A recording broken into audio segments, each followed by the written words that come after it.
Listos, muy bien. Bienvenido, maestro. Gracias. Estamos muy felices de que estés aquí con nosotros en dos etapas. En una primera, pues vamos a entrevistarte, que la gente te conozca un poquito más adentro de lo que te conocen dando clases normalmente, ¿no? Porque bueno, yo sé que te conocen en todo el país, que eres muy famoso, e incluso fuera del país, porque sé que has estado dando conferencias en varios países, principalmente de Sudamérica, Centroamérica. Sí, a mí me ha tocado Colombia y Panamá. Colombia y Panamá. Y bueno, para quienes no conozcan al maestro, y digo quienes no lo conozcan porque se transmite a través del Facebook, estamos llegando como a 15 países. Ah, qué bien. Enviamos un cordial saludo a toda la gente que nos vea en los diferentes países. Si mandan un mensajito por el Facebook, bueno, sabremos quiénes están en vivo, pero la estadística que da el Facebook es fantástica.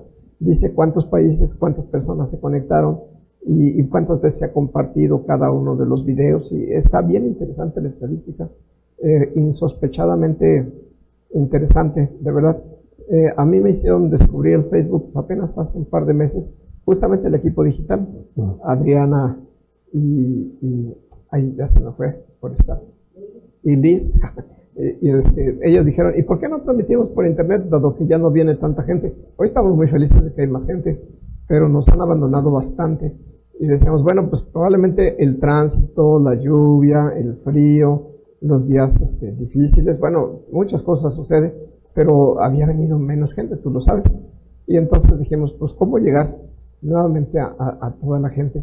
Y entonces dijeron, ¿por qué no transmitimos por internet? Yo la verdad las escuché, pero no se los creí. Y hace 2 meses que estuvimos en la sesión de discusión, hicieron una transmisión con su tablet común y corriente, y entonces, sorpresas. En vivo había más de 100 personas a la primera vez, y al día siguiente ya habían 1,300 reproducciones, y ese video llegó a 3,000 personas más o menos. Entonces yo dije, ¿qué? ¿Cómo es posible? Y entonces nos dedicamos completamente los días siguientes, y ya tenemos ahora todo un equipo para hacer transmisiones ya muy profesionales, muy bonitas. Y bueno, pues nos da mucho gusto estrenarlo ya funcionando bien contigo. Lo estrenamos hace un mes. Muchas gracias. Pero en realidad tuvimos fallas en el audio, estaba un poquito defectuoso. Y bueno, pues el maestro Vicente de María y Campos Otegui, así es su nombre completo, pues tiene una larga trayectoria académica. No sé cuán larga es porque me cuesta trabajo calcularle la edad, y pues no tuve ni tiempo de preguntársela. Ay, tú dirás si nos la dices o no, ¿verdad? Pero el maestro, pues me lo he topado en múltiples congresos, y bueno, además fue su sinodal a nivel de la maestría, y me ha tocado ver su recorrido académico. Entonces yo quisiera preguntarte primero que nada, ¿cuál es tu nombre y cuáles son tus apellidos? Porque me cuesta trabajo ubicarlos, y me imagino que lo mismo debe pasar con otros colegas nuestros. Como cuando las oficinas de gobierno salen a la ventanilla y llaman, señora María Campos, y aparece un gordito. Yo nada más me llamo Vicente. Ese es tu nombre, Vicente. María y Campos es apellido paterno, y Otegui es apellido materno. Pero el nombre es Vicente nada más. de María, pero es de María. De María y Campos es un apellido. De María y Campos es un apellido. Un solo apellido. Ajá, pero el nombre completo, el apellido completo es de María y Campos. Y Campos. Ah. Pero el acento es en la A. En la A. Es de María. María, no es María, ¿verdad? Y todo el mundo te quiere decir María.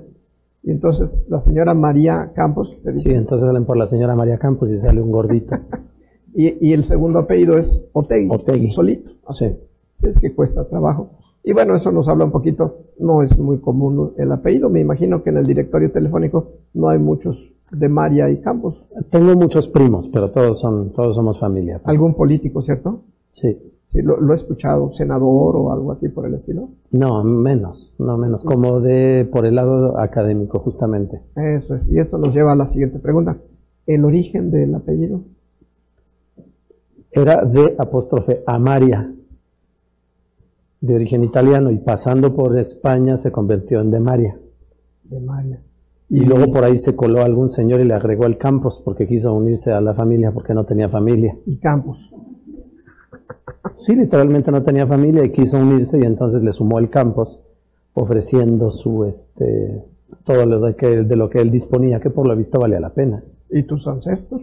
Y Otegui es vasco, mis abuelos maternos sí eran vascos y venían directo de allá. Abuelos maternos. ¿Y los paternos? De paternos ya hay más generaciones aquí, como unas 3 o 4 al menos. Porque de repente como que nos arrastras la F, ¿cierto? Es por la pastilla para que no me agarre la tos. Eso es. Entonces, pero hombre, saberme los chistes bien contados, los chistes de gallegos me los sé de maravilla, que mi madre habla así. ¿Tu madre habla así? Sí, mi mamá sí habla así. Ah, ya lo ves. Entonces, sí, algo hay. De repente se te ha salido, cuando menos yo lo he pescado, y el chiste te sale perfecto, ¿no? Sí, la pena es que no le enseñaron a hablar vasco sus papás. Ya. Porque de haber aprendido a hablar vasco, después puedes hablar marciano. Ah, claro.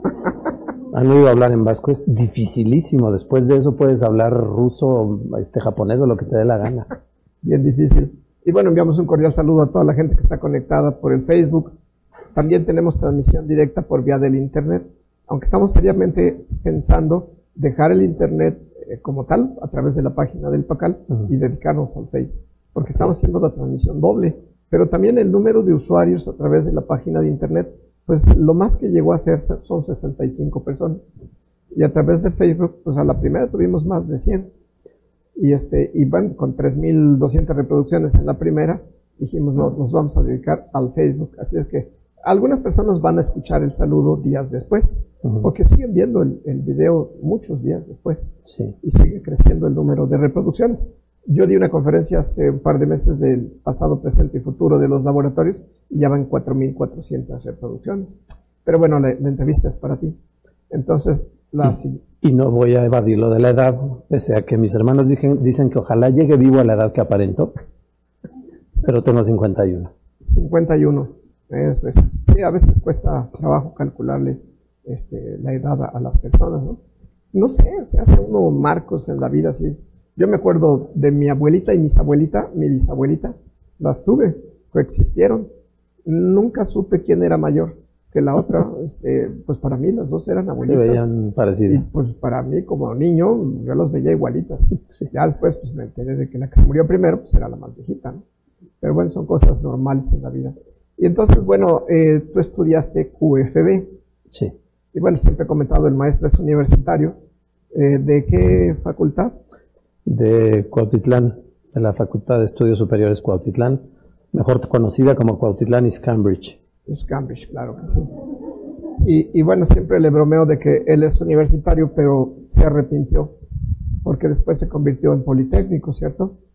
Entonces, ya como Politécnico, pues me tocó verlo en la Escuela Nacional de Ciencias Biológicas y ahí obtuviste la maestría, ¿cierto?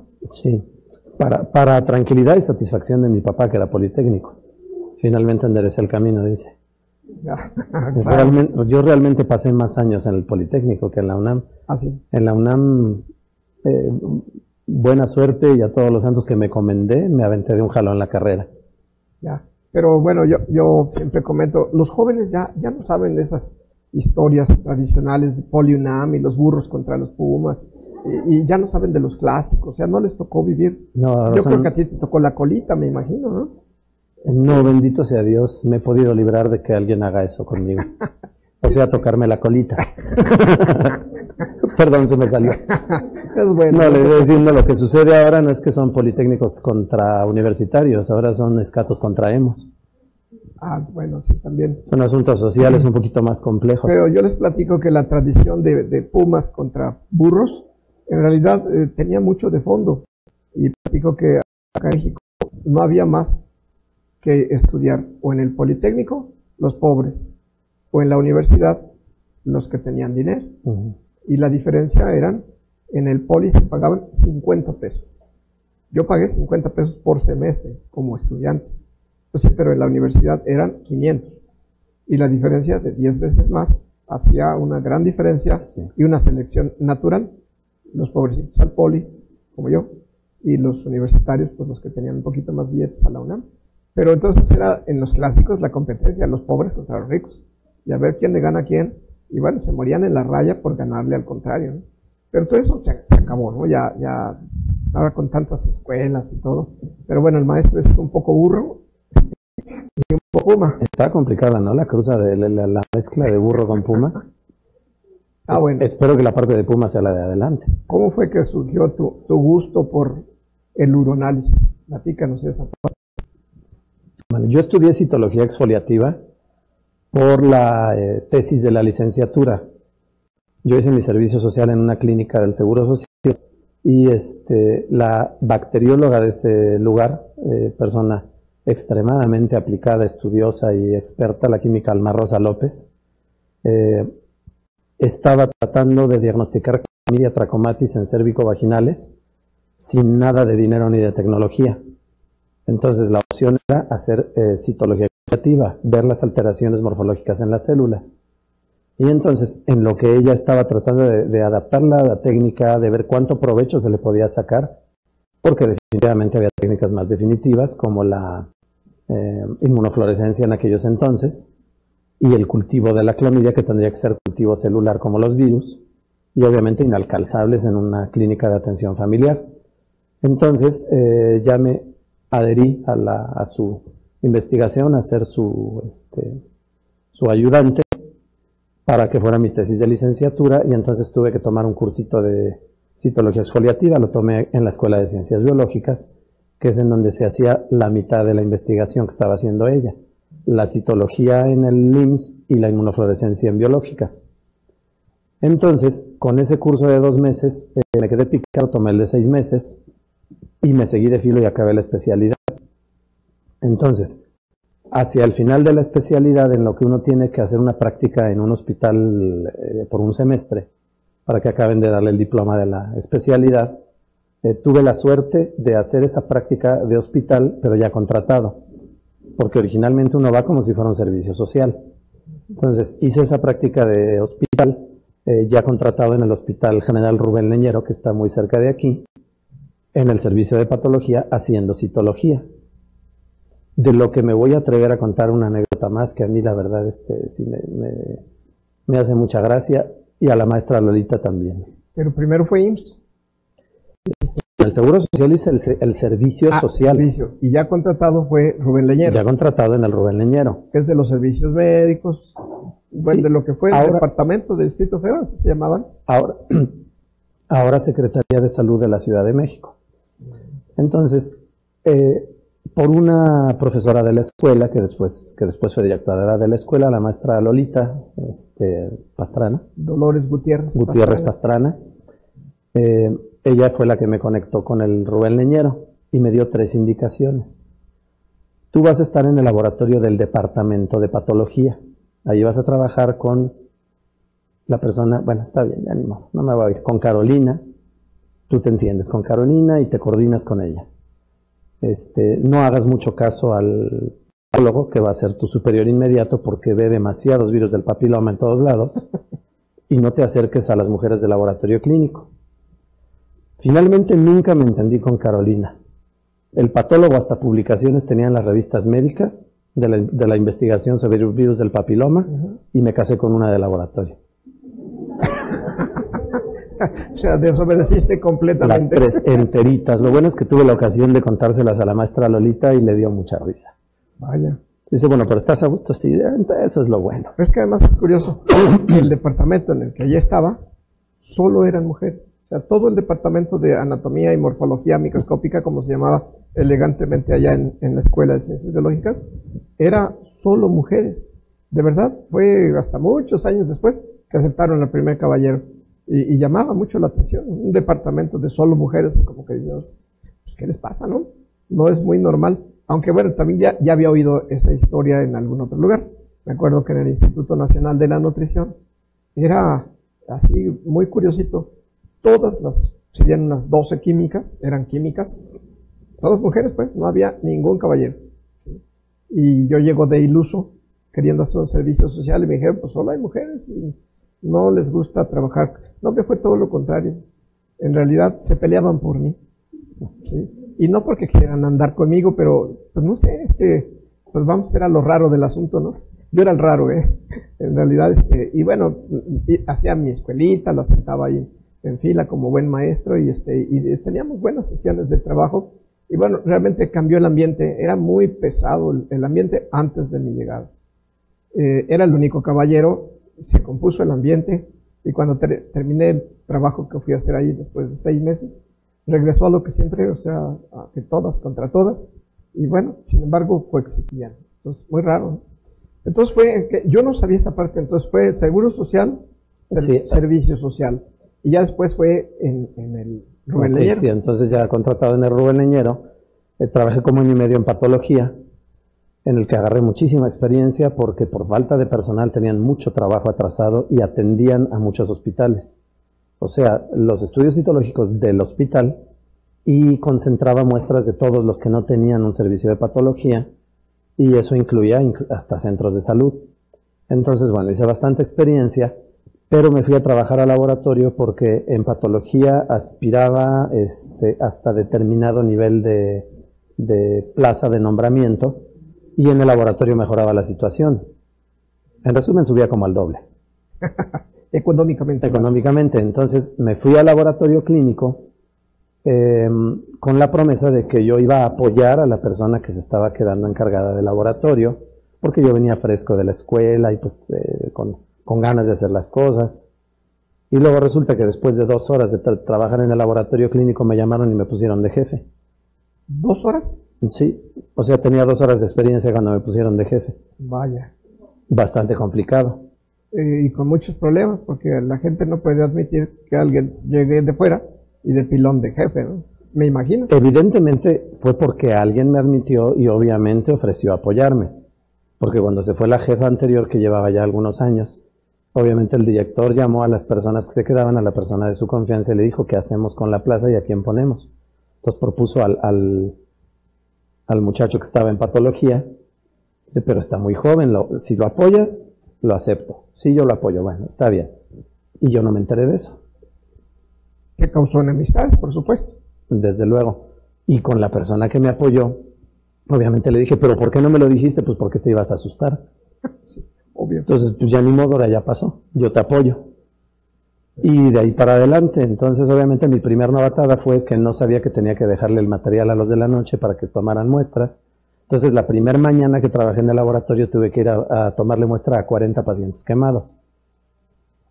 Después de como 2 horas de estar contemplándolos y haber tomado 2 muestras, hubo quien me ayudara, ¿verdad? Pero pues sí, estaban duras las novatadas ahí, las bienvenidas. ¿Y el brinco al uroanálisis cómo fue? Y obviamente fue por la misma persona que me dio el apoyo y me orientó y me fue enseñando a trabajar el personal del laboratorio. Bien, yo traía los conocimientos de la escuela, pero una cosa es poder hacer análisis clínicos y otra cosa es ir medio dirigiendo el servicio y el personal, que es lo más difícil, es el personal, desde luego. Que todavía 25 años después me sigo tronando los dedos con la gente, pero bueno. Pero entonces, ella misma, que obviamente tú ya sabes de quién estoy hablando y ahorita acabo de contarlo, ella misma me fue llamando al microscopio a decir, a ver, tú estudiaste citología, ¿qué es eso que está ahí? Ah, es una célula fulana. Ok.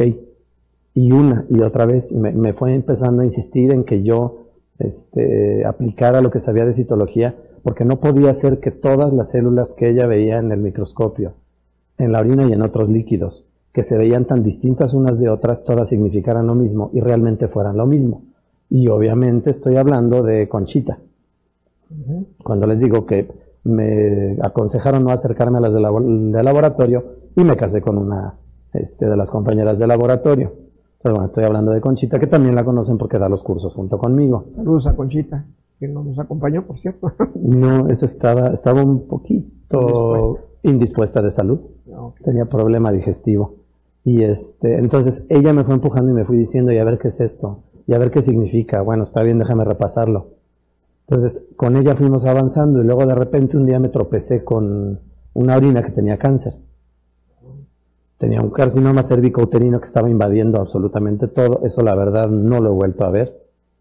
Sí hemos visto muchas neoplasias de las vías urinarias, pero esa era cervicouterino, estaba muy invadida la señora. Pero obviamente sí nos decidimos, bueno, está bien. Tenemos que utilizar colorante para ver las diferencias entre las células. Tenemos que enseñarle a los compañeros a que distingan que hay células diferentes. De una vez fuimos recopilando cómo hacía los exámenes de orina todo el mundo, porque había la persona que yo había observado que metía la tira, sacaba la tira y la leía, o la que las dejaba adentro de las orinas y se iba a dar la vuelta a contestar el teléfono y regresaba y la sacaba de ahí.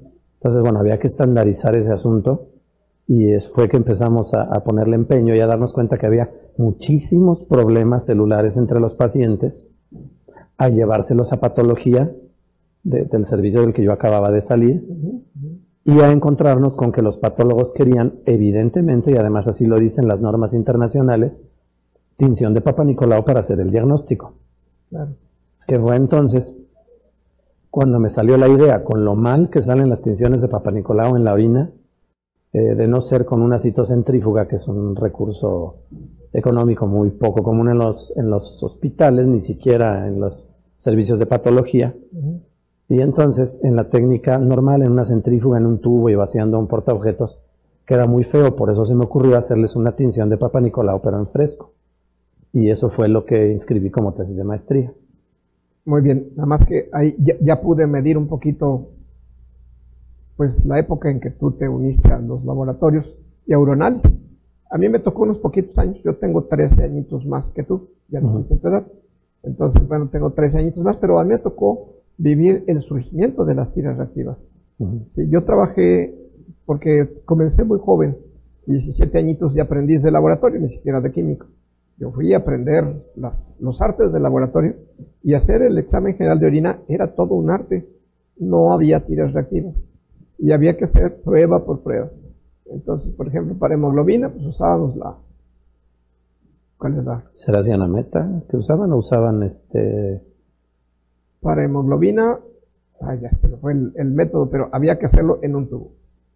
Para proteínas, en otro tubo, me acuerdo, con ácido nítrico. Sí, se le metía, se le ponía ácido nítrico hasta el fondo, y si se formaba la nubecita, uno podía informar presencia de proteínas, y hasta con diluciones se podía cuantificar. Y así era cada una de las pruebas. Entonces, después surgieron primero el Labstix para glucosa, después vino el Billy Labstix de 4 elementos, luego el de 6, brincó a 8 y llegó a 10. Y fue cuando tú llegaste, entonces, ¿no? Porque realmente, yo comencé a trabajar en el 71, y yo creo que a tiras de 10, pues debe ser debió ser por ahí del 78, más o menos, ¿no? Y ya te tocó a ti llegar a trabajar. Yo creo que más. Cuando yo entré eran de 8. De 8. Y fue un juego inteligente, fueron estrategias comerciales. Dejar en el cuadro básico del Seguro Social las de 10, porque de esa forma sacaron del mercado a varias marcas. Ah, sí. Y se quedaron solamente Lakeside y Bayer. Y Bayer, solo había 2 marcas en México. Y fue por ese movimiento, ya lo dije, fue por esa movida, estrategia comercial, que dejaron todas las marcas fuera, que después se dieron sus años necesarios para poder acabar produciendo tiras de 10 y regresar al mercado. Y ahora hay, como a lo mejor 20 o más marcas de tiras. Aunque no es tan real eso, Lo que pasa es que ahora no he detectado quién es el fabricante, pero hay una marca que en realidad se vende con varios nombres de casas comerciales, pero es la mismitita. Sí. Vamos, si comparan las manitas con que agarran los deditos, con que agarran la tira reactiva para comparar con los colores, la que sale en el folletito de las tiras es exactamente la misma mano, nada más que están con diferente marca. Pues realmente no hay tantas marcas en el mercado como pudiera la gente pensar, si se compara. ¿Sí? Pero bueno, eso fue la parte de la química urinaria, ¿sí? Pero yo recuerdo que en aquel entonces el uroanálisis estaba olvidado por todo el mundo, nadie le ponía mucha atención. Y bueno, yo siempre platico que pues quien hizo renacer, sinceramente así lo pienso, el uroanálisis, la importancia del uroanálisis, pues tú, y nadie más que tú. Como la canción. Realmente, ¿cuál es tu sentir? ¿Cómo sentiste el campo cuando tú ya le entraste fuerte? ¿Y cómo fue, además?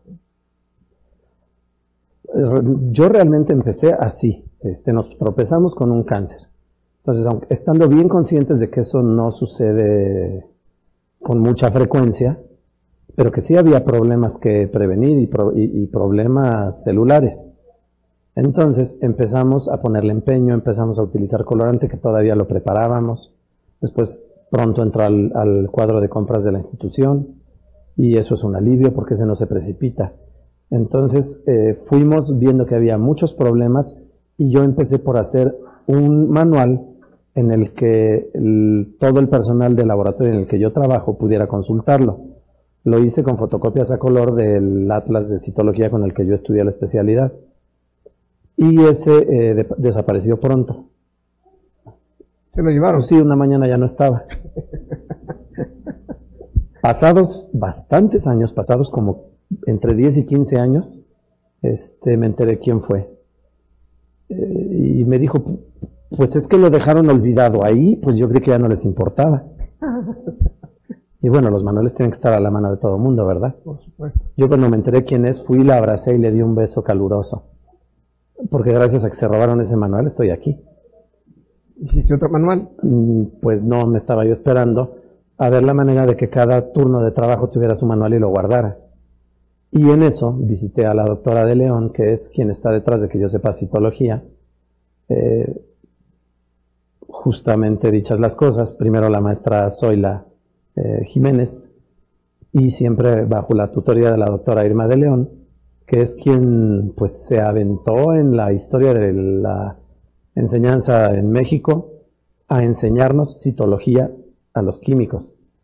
Porque en México para aprender citología hay que aprenderlo en un hospital, con alguna de las pocas escuelas de citología que hay en los hospitales. Y entonces se va a los extremos. Uno tiene que ser médico para entrar a la especialidad de citología, o tiene que haber estudiado secundaria para ser citotecnólogo. Si estudia preparatoria ya es un problema, ya no lo quieren.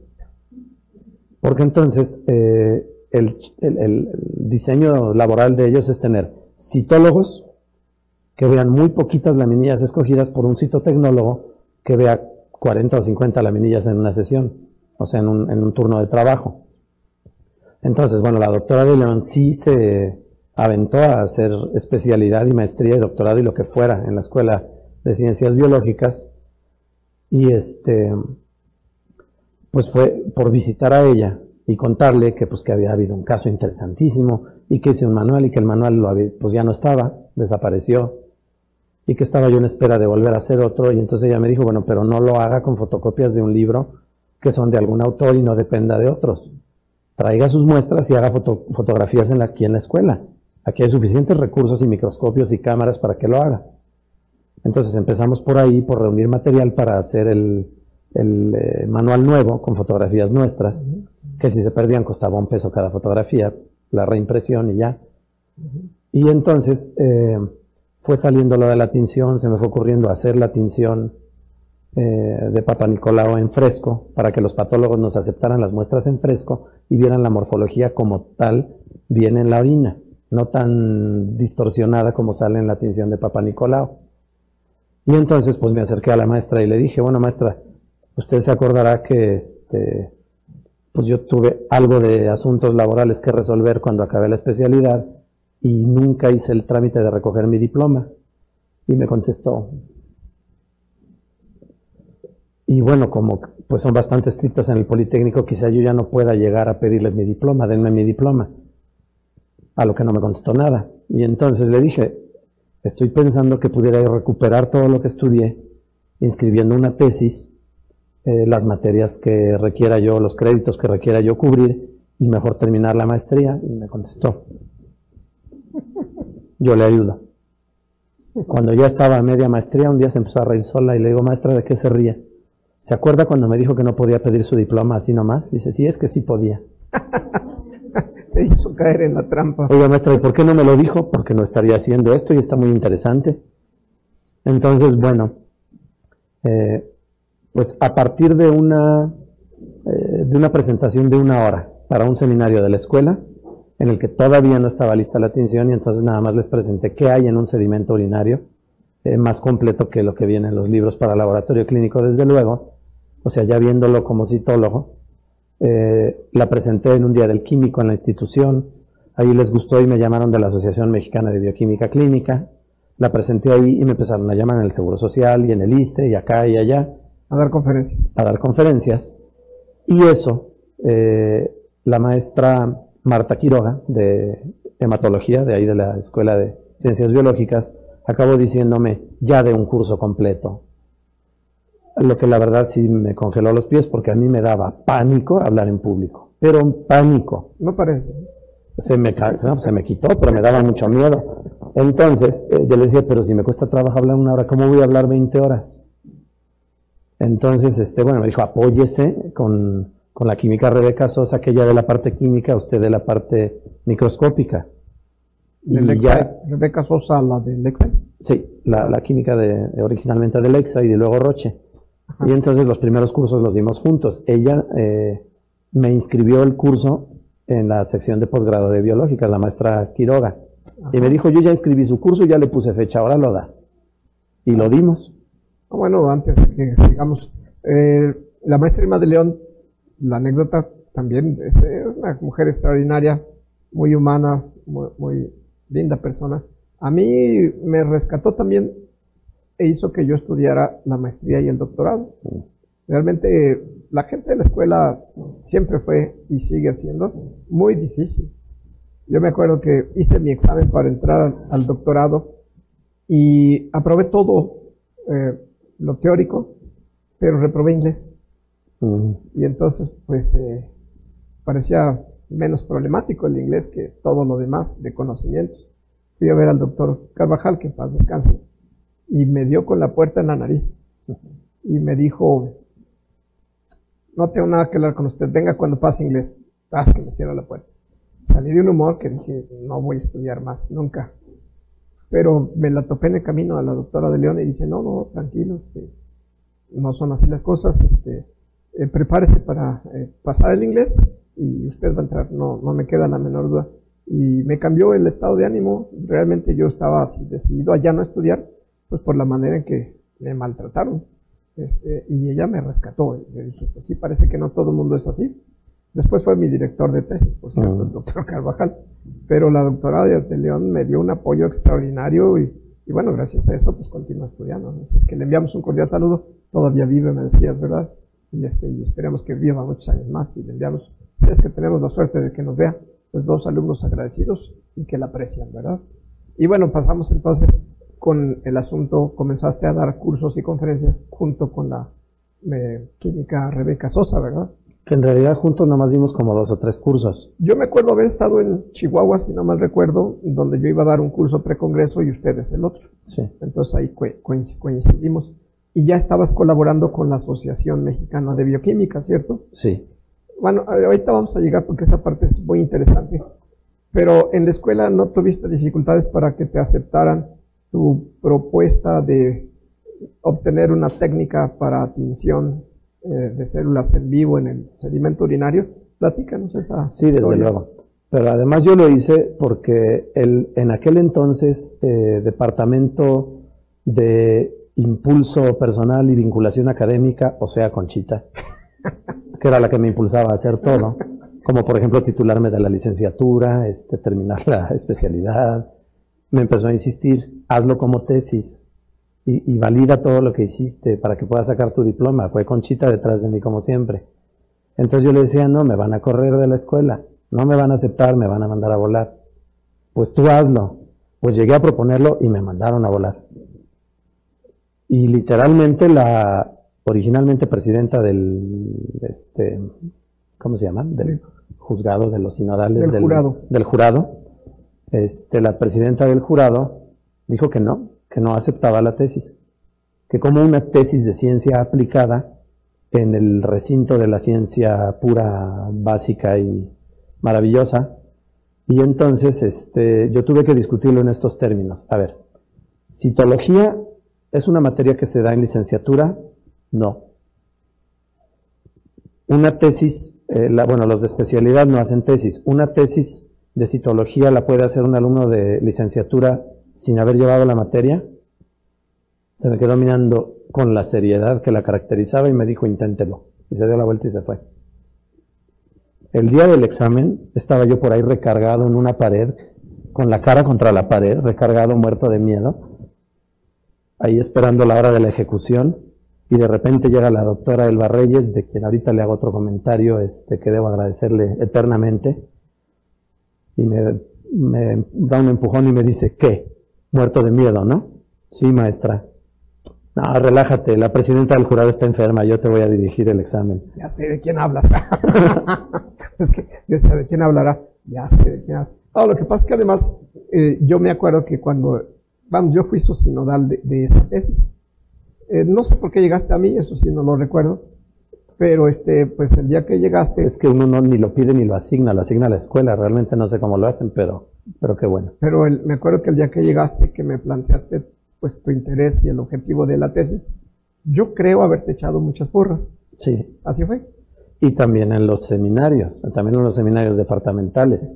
Porque lo que pasa es que a mí me tocó sufrir lo mismo o peor que a ti. En realidad, el PECEL, que ahora es PACAL, yo lo hice como proyecto de investigación.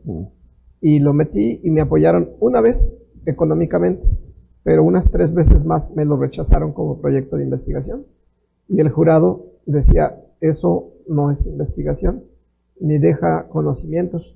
Y entonces yo iba y me peleaba a Zacatenco y les decía, ¿ustedes saben cuál es el lema del Politécnico?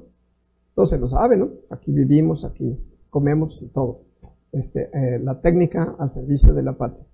Y le dije, y lo que yo estoy haciendo es poner la técnica al servicio de la patria. ¿Para qué? Para mejorar la calidad de los laboratorios clínicos en beneficio de la salud de nuestra gente. Y con eso los mataba. Pero no conseguía dinero económico. Ese apoyo económico nunca más lo volví a conseguir. Me rechazaban automáticamente mis proyectos. Y bueno, conozco todos esos asuntos. Y bueno, pues este es uno más que quería que contaras precisamente, ¿no? Porque yo me acuerdo haberte echado porras y yo les decía, pero pues, eso está fantástico, qué bueno que se haga. Y bueno, así siguió hasta que finalizaste. Yo no sabía lo de que estabas muerto de miedo, ¿eh? Exactamente. ¿De que me daba miedo el público? Sí, a mí en realidad... un personaje que tiene que ver con los laboratorios clínicos, el famosísimo señor Reyes, que vendía microscopios Zeiss, daba cursos de microscopía y reparaba microscopios, y era fantástico verlo dar una conferencia. Entonces, un día nos dijo, muchachos, ¿ya están listos para su congreso de citología? Y yo, no, estábamos muertos de miedo. ¿Por qué? Pues vamos a hablar entre puros citólogos que no nos quieren, y además a mí me da miedo hablar en público. Entonces, él me dio las recetas, me dijo, es muy fácil. Al principio lo harás mecánicamente y con el tiempo te irá saliendo natural, pero tienes que hacer estos pasos. Y así como fue que aprendí a hablar en público y se me fue quitando el miedo. Fantástico. Pero ya sin el miedo de hablar en público, y si puedo decirlo lo más rápido que pueda, a mí la verdad me encantó mi seminario en el que uno presenta el término de la tesis. Porque en esos seminarios, en un departamento de la escuela en el que se supone que hay puros alumnos, digamos, de morfología, o de bioquímica, o de microbiología, y entonces son personas que entienden lo que uno está haciendo, que no están enfrascadas en esa investigación, y que le ven muchos detallitos a lo que uno expone, le dicen, oye, ¿y por qué no hiciste esto, o por qué no analizas el otro? Entonces eso enriquece las investigaciones y para eso se hace. Pero cuando a mí me tocó, resulta que juntaron a media escuela, no a un departamento, y nos mezclaron con temas que ni entendíamos. Éramos como 100 personas en un auditorio en el que caían 90, y entonces para poder sacar calificación había que participar. Entonces, para participar lo que hacían era masacrarse los unos a los otros. En general, gente joven que estaba haciendo sus maestrías o sus doctorados, que no les había enseñado el señor Reyes a hablar en público y le hablaban a la pantalla, porque le tenían miedo al público. Entonces le daban la exposición a la pantalla, ponían puro texto de sus investigaciones, quizá al final ponían alguna imagen si es que las podía haber imágenes, y cuando volteaban a decir alguna duda, los masacraban horrible. Entonces yo dije, no, momentito, yo ya no estoy tan chiquito, tengo un poquito más de callo ya dando cursos, y yo no voy a caer en su trampa. Entonces, como no había regla que lo prohibiera, yo puse el título de la tesis, los objetivos, ok, sí, la hipótesis, lo más esencial, y luego una fotografía de microscopio de un cáncer horroroso en orina. Y entonces yo volteé al público y al primer despistado que me estaba mirando a los ojos le dije, porque aunque esto, siendo ciencia aplicada, no ciencia básica como la que se hace en la escuela, parezca superfluo, pero a ver, dígame, químico, ¿usted se le aparece esto en el microscopio y qué le pone? Y me quedé callado mirándolo a los ojos. Cuando acabó por decir no sé, seguí hablando, le dije esto es un cáncer tal y tal. Seguí dando el método, los materiales y puse otra foto y volví a voltearlos a la cara.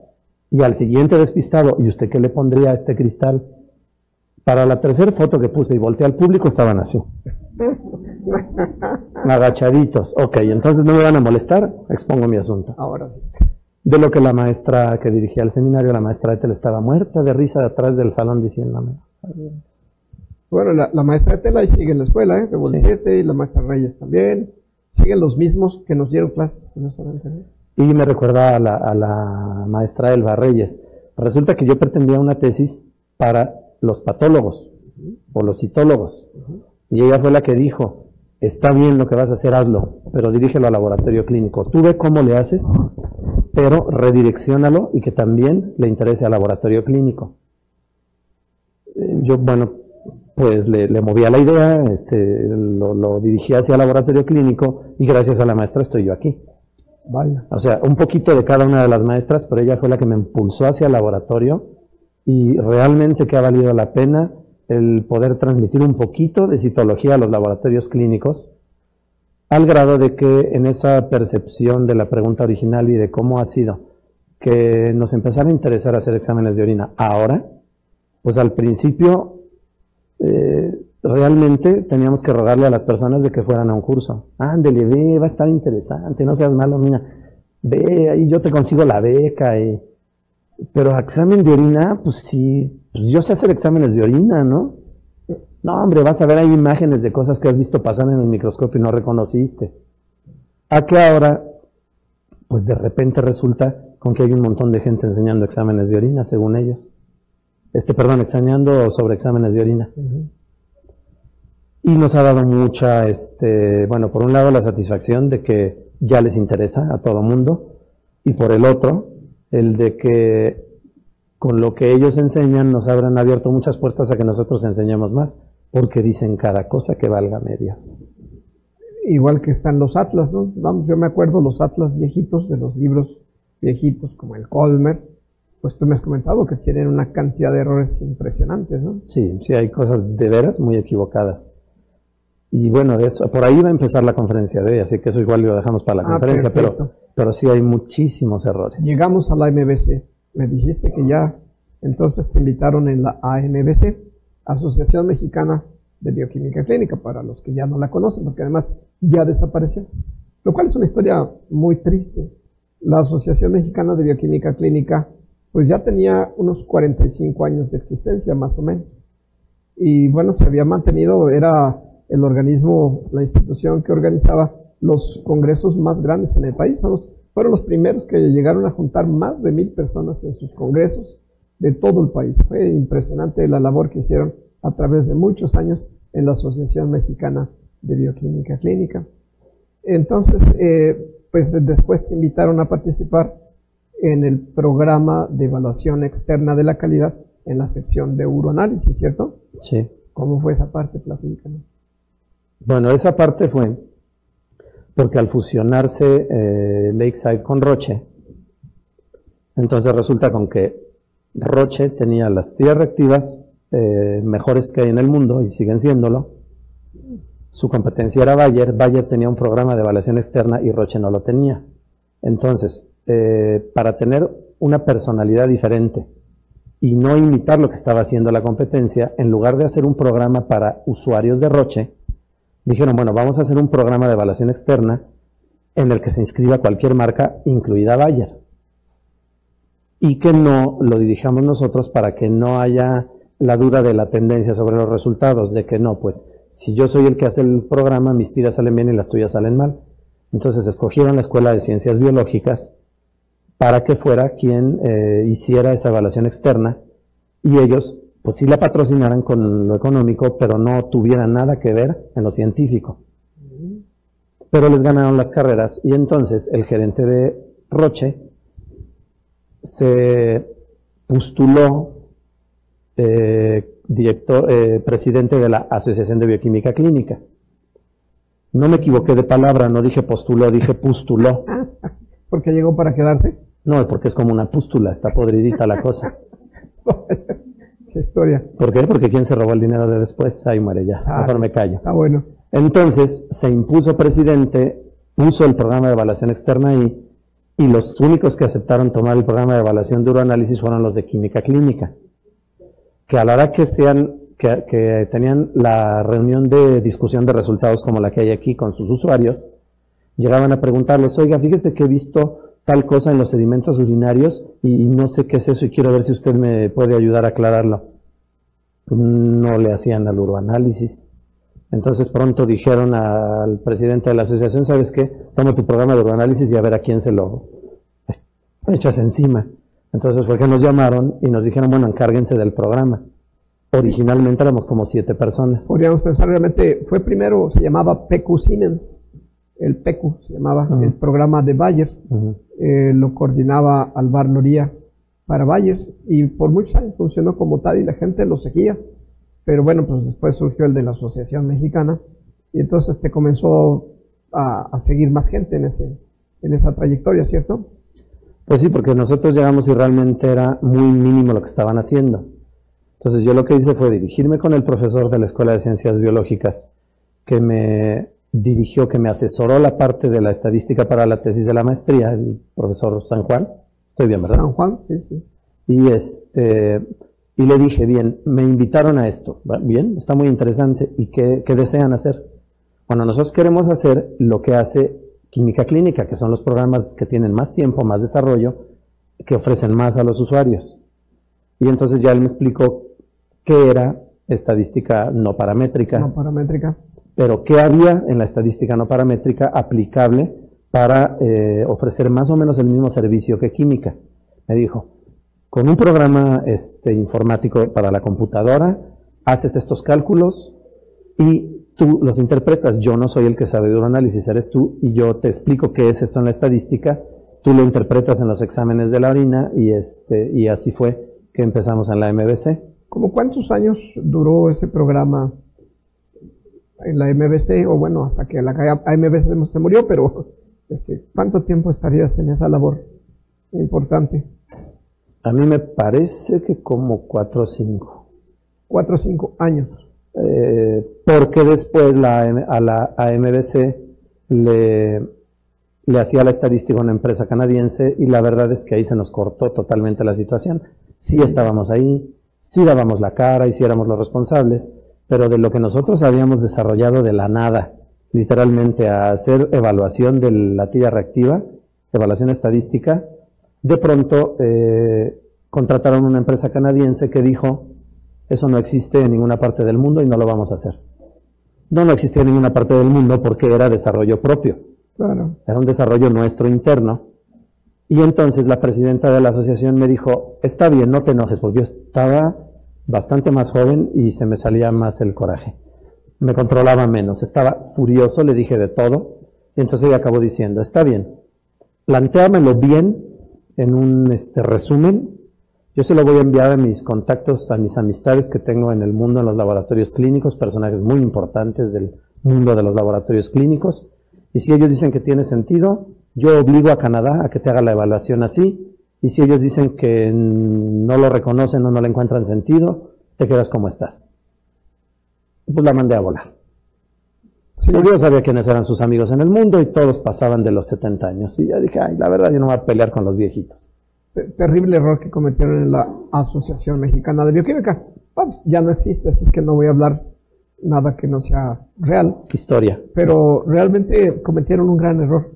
Y ahora te platico, esto quizá no te lo he contado nunca, pero yo hice un primer programa de cómputo para analizar los resultados de la Asociación Mexicana. Me metí durísimo, sin saber computación, pero pues del libro, a estudiarle. Y entonces logré hacer lo que hacía su programa y mejor. Y se los ofrecí, obviamente gratis, porque en aquel entonces todo era gratis. Y entonces me dijeron, gracias, pero no lo necesitamos. Y entonces, pues como así siguió la tónica por varios años, los que me relacioné con ellos, dije, bueno, pues, lo voy a utilizar, tengo el programa, y entonces surgió el PCL. Fue así que yo lo hice, pero realmente yo lo hice originalmente para la Asociación Mexicana. Después comenzamos a separar y a evaluar por método, y entonces aquellos se quedaron así como que, la regamos, y se fueron a Canadá. Ya fue que tomaron la decisión, nosotros ya evaluábamos la calidad por método, y ellos no lo hacían. Y esa era una seria desventaja contra el PCL ya entonces, que ya era una fuerte competencia para ellos. Y bueno, yo sin embargo siempre aprecié tu trabajo dentro de la MBC, Y fue así que, me acuerdo, la maestra Lilia Fuentes me dijo, ¿y por qué no invitamos a Vicente? Y yo dije, pues sí, yo conocía tu tesis, fui tu sinodal, estuve en tu jurado y en tus seminarios donde te dirigías a la gente así y los matabas. Y me tocó ver toda esa parte y dije, pues sí. Y realmente el nexo fue Lilia Fuentes, que te llamó por teléfono, maestro, queremos invitarlos, que yo decía, pero es que está en la MBC, o sea, era tu defectito, ¿no? Estabas en la MBC, que era la competencia del PCL. Y bueno, nos animamos, le invitamos, y entonces él dijo, sí, pero estoy en la competencia. Dije, bueno, yo no tengo inconveniente en que estés allá y también acá. Y si te dan permiso, bueno, pues aquí serás bienvenido, así te dije, ¿verdad? Y literalmente me dijo, aquí no hay problema. Hizo una pausa de 2 segundos y dijo, pero de allá te van a correr. ¿Y qué pasó? Y me quisieron correr. Cuando no encontraron quien les hiciera el trabajo, me dijeron, bueno, está bien, pero por favor no hagas piratería. No química, no se preocupe, son sistemas diferentes. Entonces yo no voy a llevar y traer de ningún lado, no pasa nada. Era el requisito que él participara allá y no sacara datos de allá. Y bueno, pues acá nunca le pusimos ningún obstáculo. Pero bueno, así coexistimos con tú en medio de la MBC y del PCL, ¿verdad? Así finalmente estaba yo como entre Israel y Palestina. ¿Qué tanto tiempo duraría eso? Como 2 años a lo más. Como 2 años. Porque la MBC, pues yo creo que falleció por ahí el 2011 más o menos, ¿no? Estaba yo sacando algunos datos por ahí. Digo, falleció porque es el colmo, de veras. Es una pena que uno haya visto desaparecer la MBC después de 45 años de existencia y de cosas tan valiosas que tuvo. Yo lo lamento mucho, ¿eh? Pero bueno, pues el poder y el dinero, para que vean ustedes lo que es eso. Pues se pelearon, ya no sé qué es peor, si fue más fuerte el dinero o el poder, pero se estaban matando. ¿Y qué pasó? Se acabó y desapareció la MBC y su programa, que era brillantísimo. Es una lástima, es una pena, de verdad, da pena, pero pues es nuestro medio, ¿cierto? Sí, la verdad fue un asunto económico. Yo creo que la lucha del poder era para poder tener acceso al dinero, en realidad. Exactamente. Pero sí nos abrió muchas puertas, sí tenía cierto alcance y sí nos dio la oportunidad de que la gente se asomara a ver de que en realidad en el microscopio esas bolitas tenían significado y de que finalmente pues hemos cumplido, vamos, yo creo que como por los 20 años dando cursos y ¿Cuántos años ya tienes en el PACAL? Entré en 2006. 2006, o sea que llevamos... Sí, ya voy en el 11º al menos. 11 añitos, 11 añitos el PACAL, lo cual pues a mí me da mucho gusto. Y bueno, pues cuando ya fue exclusivo del PACAL, bueno, no eres exclusivo, si alguien más te coqueteara, yo nunca te voy a decir, no lo hagas, pero bueno, espero que sigas por acá por mucho tiempo más. No, pero bueno, los programas de evaluación externa están muy definidos y son poquitos y cada quien tiene a su clientela y pues yo creo que ahí como en la comida, en la variedad está el gusto. Sí, pero ¿cuál es el mejor? Pues el que evalúa todo y no lo inventa. O sea, el de aquí. Eso. O sea, PACAL. Los otros en la tienda de enfrente sí hay cosas muy interesantes respecto de la estadística. Bueno, nosotros nos mantenemos, somos abiertos a la discusión, a las sugerencias, a las críticas también. Y bueno, prueba de eso esto está en vivo. Si alguien ahorita nos hace preguntas, son bienvenidas. Y bueno, con esto terminamos la primera parte hicimos un recorrido completo de pues toda tu trayectoria, lo cual nos da mucho gusto tenerte por acá. Espero que siga esto por mucho tiempo y la gente está esperando tu conferencia, porque así la anunciamos. Y bueno, justamente queríamos dejarte una horita. Bien. Una horita para esta segunda parte. Va bien el video. Si hubiera algunas preguntas, ya entonces tú vas a aparecer aquí y vas a desaparecer de acá. Okay. Así que el sistema permite jugar con el video y aunque tú te vas a dirigir a la pantalla, si hay preguntas, con mucho gusto te las vamos a hacer saber. E igual que si hay de comentarios de Facebook o de Internet, en esta pausita de 2 segunditos, podemos saberlo y que nos digan. Entonces te invito a que pases allá.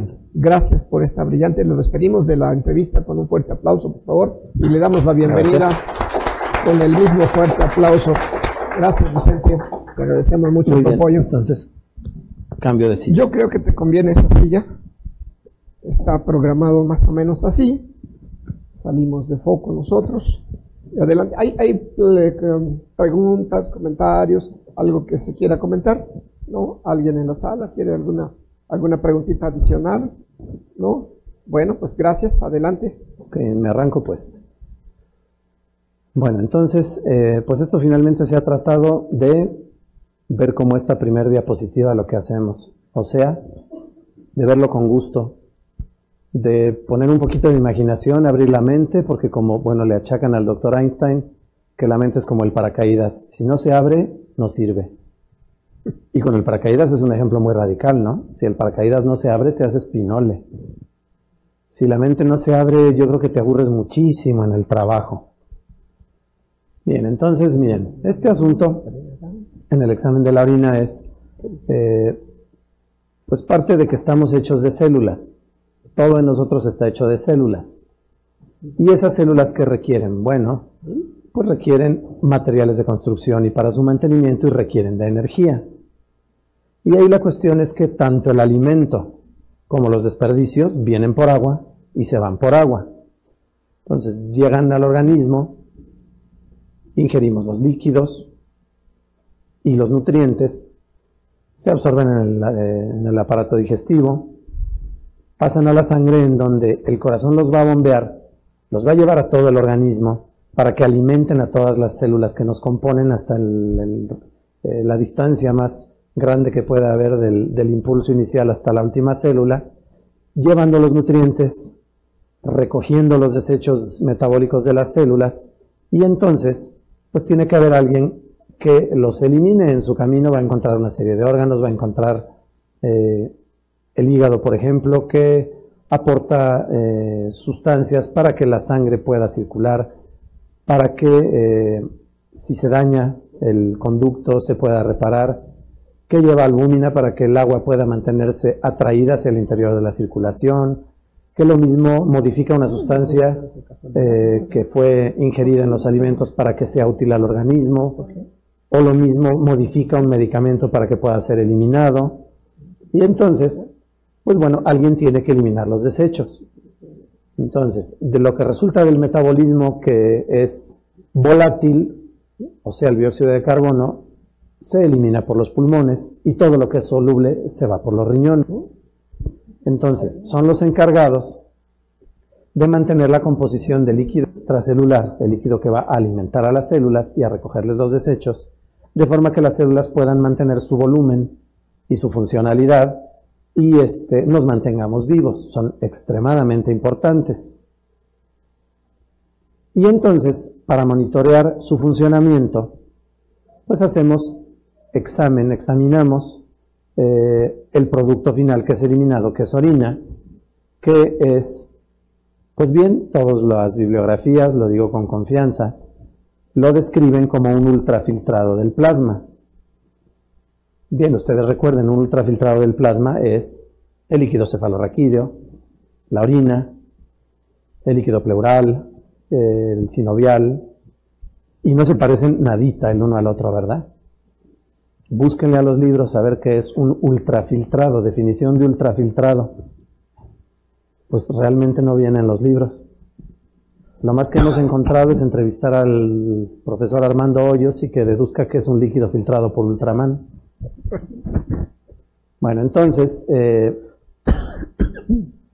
fin, ese ultrafiltrado del plasma extremadamente concentrado en el que, bueno, no se desperdicie el agua que se filtra y entonces se reabsorbe aproximadamente el 99%, lo examinamos y nos ayuda a monitorear cómo se encuentran las vías urinarias y algunas otras partes del organismo. Entonces, investigamos sustancias químicas que se eliminan en la orina, observamos si llega a cristalizarse alguna sustancia porque se encuentra sobresaturada la orina de esa sustancia, que puede venir de un proceso metabólico alterado, normal, de un problema hereditario que esté acumulando sustancia, o de un medicamento que se le haya administrado al paciente. También observamos las células que se desprenden de los tejidos, las células sanguíneas que pueden estar acompañando a la orina, porque son los leucocitos que están patrullando la zona, manteniendo a la leve cantidad de bacterias que naturalmente pueden entrar por la uretra, manteniéndolas en su lugar y en un número adecuado. Y de pronto podemos llegar a encontrar glóbulos rojos, podemos encontrar eritrocitos, que dependiendo su cantidad y su morfología nos pueden dar mucha información de lo que está ocurriendo. Y también llegamos a encontrar microorganismos que en la pantalla no los ven ustedes porque estoy sentado en ellos. O sea que la imagen que está apareciendo de mí está encima de unos microorganismos. Y bien, como lo platicamos en la parte de la entrevista, pues ya llevamos cerca de unos 20 años dando cursos. Concepción Anduaga, mi ahora esposa, Conchita, y yo. Y hemos logrado convencer a los laboratorios de que no hay una sola entidad llamada células epiteliales, sino que hay diferentes epitelios, que los de la línea de aquí abajo pertenecen a la uretra, es un epitelio plano estratificado, que estos otros que son un tanto más geométricas, que tienen los núcleos redondos con la membrana gruesa y el núcleo bien visible, pertenecen al epitelio transicional que se encuentra en la vejiga, los uretres y la pelvis renal, y que las verdaderas células renales no son estas de abajo a la izquierda, como lo dicen muchos atlas, sino células pequeñas, esféricas, un poco mayores que los leucocitos, con un núcleo también redondito, excéntrico, con la relación del núcleo y el citoplasma como de uno a uno y generalmente un núcleo visible. Pero resulta con que en la práctica diaria está uno asomándose a los sedimentos urinarios y de pronto ve que esas células, híjole, pues para empezar, crecen mucho a veces, o crecen muy raro, o de repente se encuentra uno con esto y se queda así. Carambolas, ¿qué es esto, no? Entonces, bueno, pues hay que tratar de aprender, ¿no? Uno se busca quien le enseñe. El problema es que la enseñanza pues está tan diversa como lo de la diapositiva. Entonces, ahí la pregunta es, ¿estandarizar a los profesores o, si sería mejor remedio, especializar a los alumnos? Porque realmente el laboratorio clínico requiere de especialistas. Realmente, muy demostrado en los programas de evaluación externa, es que cuando en un laboratorio tiene las suficientes dimensiones, organización y cantidad de personal como para tener especialistas, logra muchísimo mejores resultados. ¿Y qué ocurre? Que cuando alguno de los especialistas sale de vacaciones y se hace la evaluación externa de las muestras, generalmente se ven los cambios en las calificaciones. Y que entonces, pues quizá deberíamos de especializarnos un poquito, como lo hay ya bastantes especialistas en hematología, que es extremadamente necesario en hematología.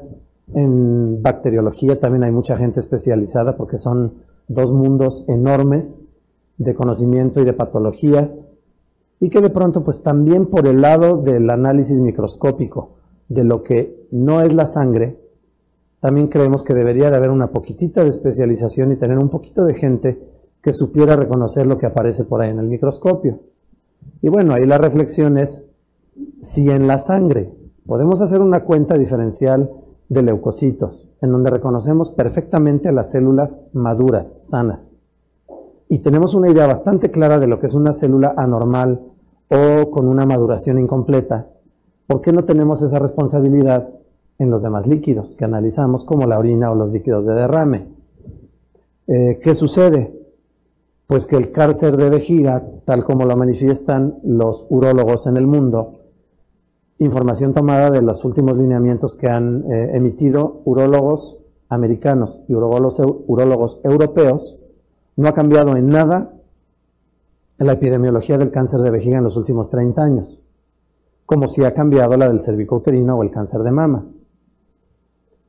¿Por qué no cambia la epidemiología del cáncer de vejiga? Porque los laboratorios no sabemos informar las lesiones, ni siquiera inflamatorias, que pudieran provocar la investigación del médico y el cuidado del paciente para no llegar a la neoplasia. Cuando a los urólogos les llega el paciente con neoplasia, ya no tiene remedio, ya apareció la neoplasia y realmente se pudo haber prevenido. Entonces, ¿a qué nos enfrentamos en los laboratorios clínicos? A que la enseñanza del uroanálisis ha sido como la de la diapositiva, de amigo a amigo, por la tradición oral y durante el paso de los años en el que el teléfono descompuesto es terrible. Con decirles que ayer en la tarde-noche me telefoneó una colega, amiga del estado de Michoacán, porque a su vez una persona más joven que ella le telefoneó porque asistió a una conferencia y tenía mucha duda de cuáles realmente eran o cómo reconocer a las células caucásicas. De acuerdo, no escucho bien, ¿verdad? Caucásicas. No existen las células caucásicas. Evidentemente la persona oyó mal, o sea, no tomó bien la nota, no escuchó bien lo que dijo el profesor. Pudieron ser neoplásicas, pudieron ser caudadas más neoplásicas, caucásicas, no lo creo, ¿no? Por simpático que suene, realmente yo creo que el profesor no dijo eso. Pero ¿por qué llegamos a eso? ¿O por qué encontramos pósters o libros que están presentando una fotografía de una célula transicional con leves cambios inflamatorios y dice que eso es una atipia celular? Si ustedes al médico le reportan atipia celular, ese paciente lo van a mandar corriendo al patólogo y lo van a asustar. Cuando en realidad un cambio inflamatorio que probablemente fue causado por la infección de las chicas bien, o sea, por una cándida, la puede resolver el médico en un consultorio rutinario y normal.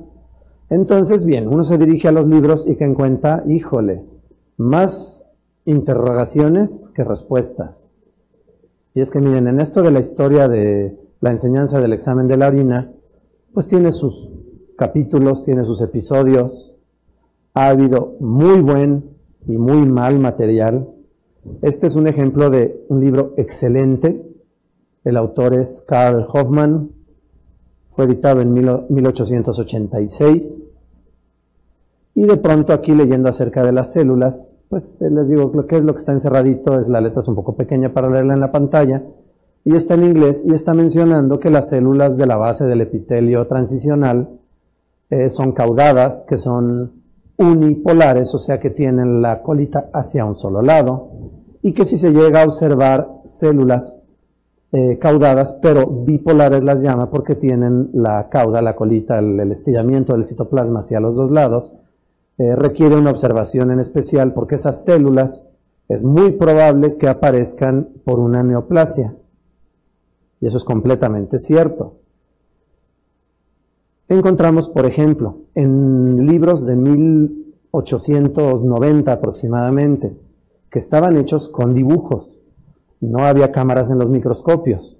Entonces están hechos con dibujos impresionantemente buenos los dibujos, excelentes dibujantes, porque además les recuerdo que observaban microscopios de muchísima menos calidad óptica que los que vemos hoy en día. Y aquí hay un ejemplo en donde tiene las bacterias, totalmente plagado de bacterias, y lo interpreta como un sedimento con fermentación alcalina. Ok, de acuerdo, es producto de fermentación por parte de las bacterias, es el metabolismo de las bacterias. En un momento de la historia en el que todavía no había sido demostrado en alguna investigación que la sustancia, el fosfato triple, que se está cristalizando en esos pacientes, es a partir de un producto metabólico de la bacteria, no de nosotros, de una bacteria con enzima ureasa capaz de desdoblar la urea, y que en ese caso, esa investigación le tocó al doctor Fernando Dalet, que pues en realidad ya es de esas pocas personas de las que hemos aprendido en la era moderna a hacer exámenes de orina en todo el mundo, junto con, pues él es español, es catalán, junto con algún italiano, el doctor Giovanni Fogazzi, algún francés que se ha dedicado la vida entera única y exclusivamente a los cristales en el cuerpo humano y principalmente en la orina, y también alguna doctora, alguna nefróloga australiana, que es la que alertó a todo el mundo acerca de la importancia de los eritrocitos dismórficos. Entonces, bien, esta parte de investigación y demostrar que la sustancia que formaba el fosfato triple y lo precipitaba en la orina era metabolismo de las bacterias, le tocó modestamente al doctor Dalet. Estamos hablando de los tiempos en los que esto era una centrífuga, ¿no les parece increíble? que literalmente se le daba crán con la mano, que esta, pues lo único más primitivo que esta centrífuga pudo haber sido 2 calcetines a mano, ¿no? Que bueno, ya en los libros van evolucionando estas centrífugas, ya eléctricas, y en donde de pronto, aunque los dibujos son muy buenos, pero uno va encontrando con errores muy radicales, que la mayoría hoy en día los hemos ido salvando. Observen ustedes ese dibujo, tiene cristales hexagonales con crecimientos anormales, perfectamente típicos de la cistina, y tiene estos otros cubitos que nos pueden dejar duda. Este que estoy señalando con la flecha, de que sea oxalato de calcio dihidratado dodecaédrico, o sea, en el que se separan las pirámides. Este cubito tan perfecto puede ser carbonato de calcio, pero aquí dice que son cristales de Boole de nitrógeno ureico. Definitivamente ninguno de los dos lo es, pero estamos hablando de libros de 1800 y tantos. Ahora el extremo opuesto, antes de que alguien cometiera el error de que a estos cristales que parecen raíces los llamara biurato de amonio, aquí todavía no se cometía el error, aquí todavía sabían que era urato ácido de amonio. Después alguien cometió el error y se quedó grabado en piedra para la historia. Todo el mundo lo sigue llamando biurato en todos los libros y no existe el biurato. Voy a citar finalmente este libro del doctor Ryder, que tiene, es probable que en la pantalla que están viendo aquí en vivo, vean demasiado clarito. Esto pues finalmente es imagen obtenida con un escáner al libro original, que era en papel definitivamente y que eran dibujos, pero son dibujos de células epiteliales que están perfectamente bien clasificadas, las transicionales, las cilíndricas y las renales, sin la serie de errores que empezado este siglo, que como por ahí probablemente de la mitad de este siglo, se hayan perpetuado, en donde pueden ustedes ver estos dibujos. Si yo les dijera que esta es una imagen sin colorante, que fue tomada esta fotografía sin colorante de Stanheimer Malvin, en un microscopio que estaba ya un poco viejito y daba la imagen un poquito amarillenta, yo creo que sí me lo podían haber creído. Y esto es un dibujo de 1890 y tantos aproximadamente. Entonces, bueno, eran imágenes excelentes, pero además con información excelente. Todos estos libros eran de origen alemán. Luego se hizo una inversión económica considerable para tener semejante cantidad de fotografías como las que incluye este libro, pero el problema es que la autora del libro no compró los libros de los alemanes antes de hacer el suyo, y entonces tiene una cantidad de errores terrible. Tiene una hiperplasia en el epitelio transicional, que es un crecimiento ya anormal de las células, y lo llama cilindro epitelial. Tiene errores terribles en la identificación de las células y de pronto también en los cilindros. Pero bueno, ha evolucionado la situación. Nos costó trabajo convencer a la gente de que pues había varios epitelios en la orina, de que no eran tan difíciles de reconocer las células, que unas son más geométricas, otras menos, que el núcleo es así o asá. Y creo que pues realmente en esos añitos que hemos invertido nuestro gusto, conocido mucha gente, conocido muchos lugares del país, como decía el doctor, un poquito de otros 2 países, que ha sido muy gratificante conocer tanta gente y las respuestas de los laboratorios. Finalmente, pues ahora resulta con que hay muchas personas que enseñan sobre examen de la orina. La cuestión es que tenemos que ponernos de acuerdo. Aquí el problema es que no hay un organismo rector en este país que viera la manera de que lo que se enseña tuviera algún tipo de orientación o de consenso. Y entonces nosotros hemos incluido este tema en los cursos porque de pronto vimos resultados de exámenes de orina en un par de laboratorios en diferentes ciudades del país, uno en Guerrero y otro en Oaxaca, en donde informan el porcentaje de cornificación. Y entonces viene el tema de cornificación. A todo esto, cuando fuimos a Oaxaca, y entonces una persona que ya conocíamos me preguntó, oiga maestro, pero ¿y entonces cuándo ocurre la cornificación? Le digo, pues cuando el marido no cumple. Si no cumple hay que buscarlo fuera de casa y acaba cornificado, ¿no? Entonces, miren, de eso vamos a hablar hoy. ¿Qué ocurre con la morfología de las células de los dos epitelios que más comúnmente observamos en la orina, que son el plano y el transicional, cuando hay algún tipo de alteración morfológica?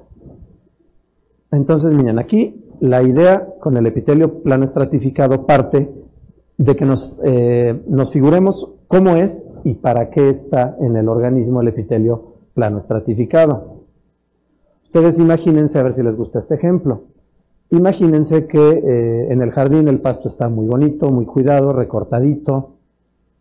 Están jugando quizá con una pelota, corren de un lado para el otro, se dan un frenazo sobre el pasto y entonces el pasto se arranca, se daña. Pero ahora resulta que ese pasto lo cubren con varias capas de hojitas sueltas que cayeron de los árboles en el otoño. Ahora ustedes corren nuevamente por el pasto, se dan el mismo frenazo sobre las hojitas que cayeron de los árboles, el pasto no se va a dañar. Ustedes se van a dar un sentón, ¿verdad? Desde luego. Pero el pasto no se va a dañar porque ustedes van a resbalar sobre las hojas. Y es exactamente para lo que está el epitelio plano estratificado en el organismo. Es un epitelio con muchas capas de células en donde las de la base están en continua reproducción, maduran, se aplanan, se extienden, se hacen bastante resistentes y tienen entonces una cantidad de capas sobre la superficie, una superficie que va a estar sometida a abrasión, o sea, a rozamiento, y entonces, si el rozamiento es mayor que lo que soporta la superficie, esa superficie va a perder células, pero no se va a dañar el tejido que está debajo. Imaginen ustedes que un animalito canino, felino, que tritura un hueso dentro de su alimentación, muerde el hueso y una astillita del hueso al pasar por su esófago lo desgarra y sangra. Tremendo problema. Si el desgarre es suficiente, además va a acabar teniendo incluso un derrame pleural. Porque lo que salga de la parte de literalmente de la saliva, se lo van a ir ustedes a encontrar, esa amilasa se la van a encontrar en un derrame pleural. Que si acaso llega a haber algo de reflujo y se rasgara el esófago, nada más imagínense la peritonitis que se va a organizar.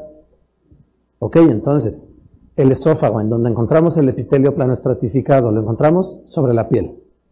Obviamente expuesta a abrasión. En el esófago. En la parte final del intestino grueso, a la salida.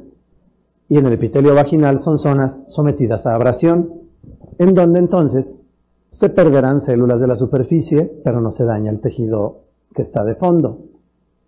Y entonces observamos células que están en continua reproducción en la base y de pronto de esa célula que se reproduce, una se queda como reserva, la otra va madurando, va teniendo una diferenciación en la que se va convirtiendo en una célula más extensa, más plana, hasta que llega a ser una hojita de árbol, como decíamos, completamente plana, con un núcleo muy pequeñito y que en determinado momento va a ser descamada, porque entonces hay células que la van a sustituir de abajo hacia arriba.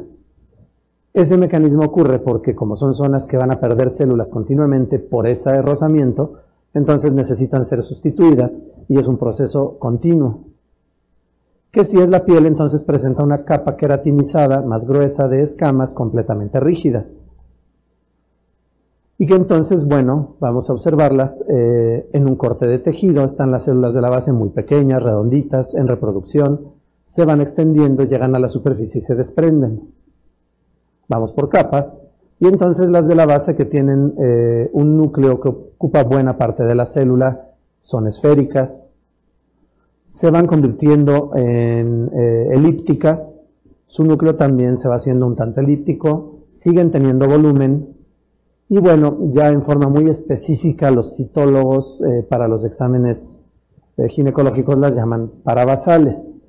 Pero bien, conformémonos con saber que son las de la base y todavía tienen volumen, y entonces van a experimentar dos momentos en su maduración, en el que la membrana externa de la célula crece mucho y se extiende, y en el que va a cambiar el citoesqueleto para que toda esa membrana se extienda y forma una célula aplanada, que son las de la superficie, y que se hacen resistentes. Entonces, un citoesqueleto con varillas que le daban volumen a la célula, ahora va a sustituirse por fibras de queratina, que entonces van a extender esa membrana externa muy grande, muy extensa, y van a aplanar a la célula.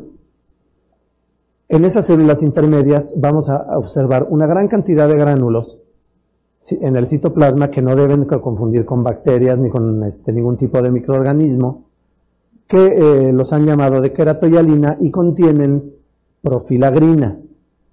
Esa, cuando se convierte en filagrina, es la proteína que va a anudar como si fuera este alambre en las varillas de construcción de cualquier tipo de vivienda o edificio, y entonces se va a poder extender y aplanar la célula. En las células de la superficie, en donde el núcleo estorbaría, un núcleo voluminoso, ya está completamente condensado el material nuclear y se hace un núcleo entonces pignótico, como poner un puntito, como el que señalamos aquí en la flechita. A veces permanecen algunos de los gránulos y ya el citoplasma se ha convertido prácticamente en puras fibras de queratina que aplanan a la célula, y finalmente va a tener cambios en la membrana, que es el segundo momento de la maduración de la célula, y entonces los fosfolípidos normales que cubrían la que formaban la membrana celular se van a sustituir por una gran cantidad de queratina, o sea proteína, y de fosfolípidos distintos, de ceramidas, que le van a dar además la característica de ser impermeable, porque además es un epitelio que es impermeable, que si permitiera el paso de agua, no podríamos disfrutar del placer de flotar en el agua y de nadar, porque pronto nos llenaríamos de agua y tronaríamos. Entonces, si va a ser en la piel, ya se forman finalmente completamente queratinizadas esas escamas mucho más gruesas. Y entonces, bueno, veamos un poquito de fotografías rápidamente. Las de la base las vemos junto a los dibujos. Ya van creciendo y se van haciendo elípticas.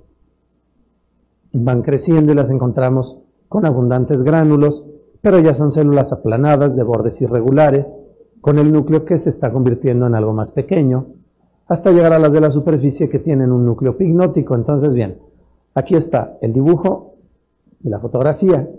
Las de la base redondas, con el núcleo más grande, las intermedias aplaneadas, el núcleo ya es ovalado y más pequeño, y las de la superficie con el núcleo condensado. Pues bueno, aquí son un par de fotografías en donde posó toda la familia para la foto.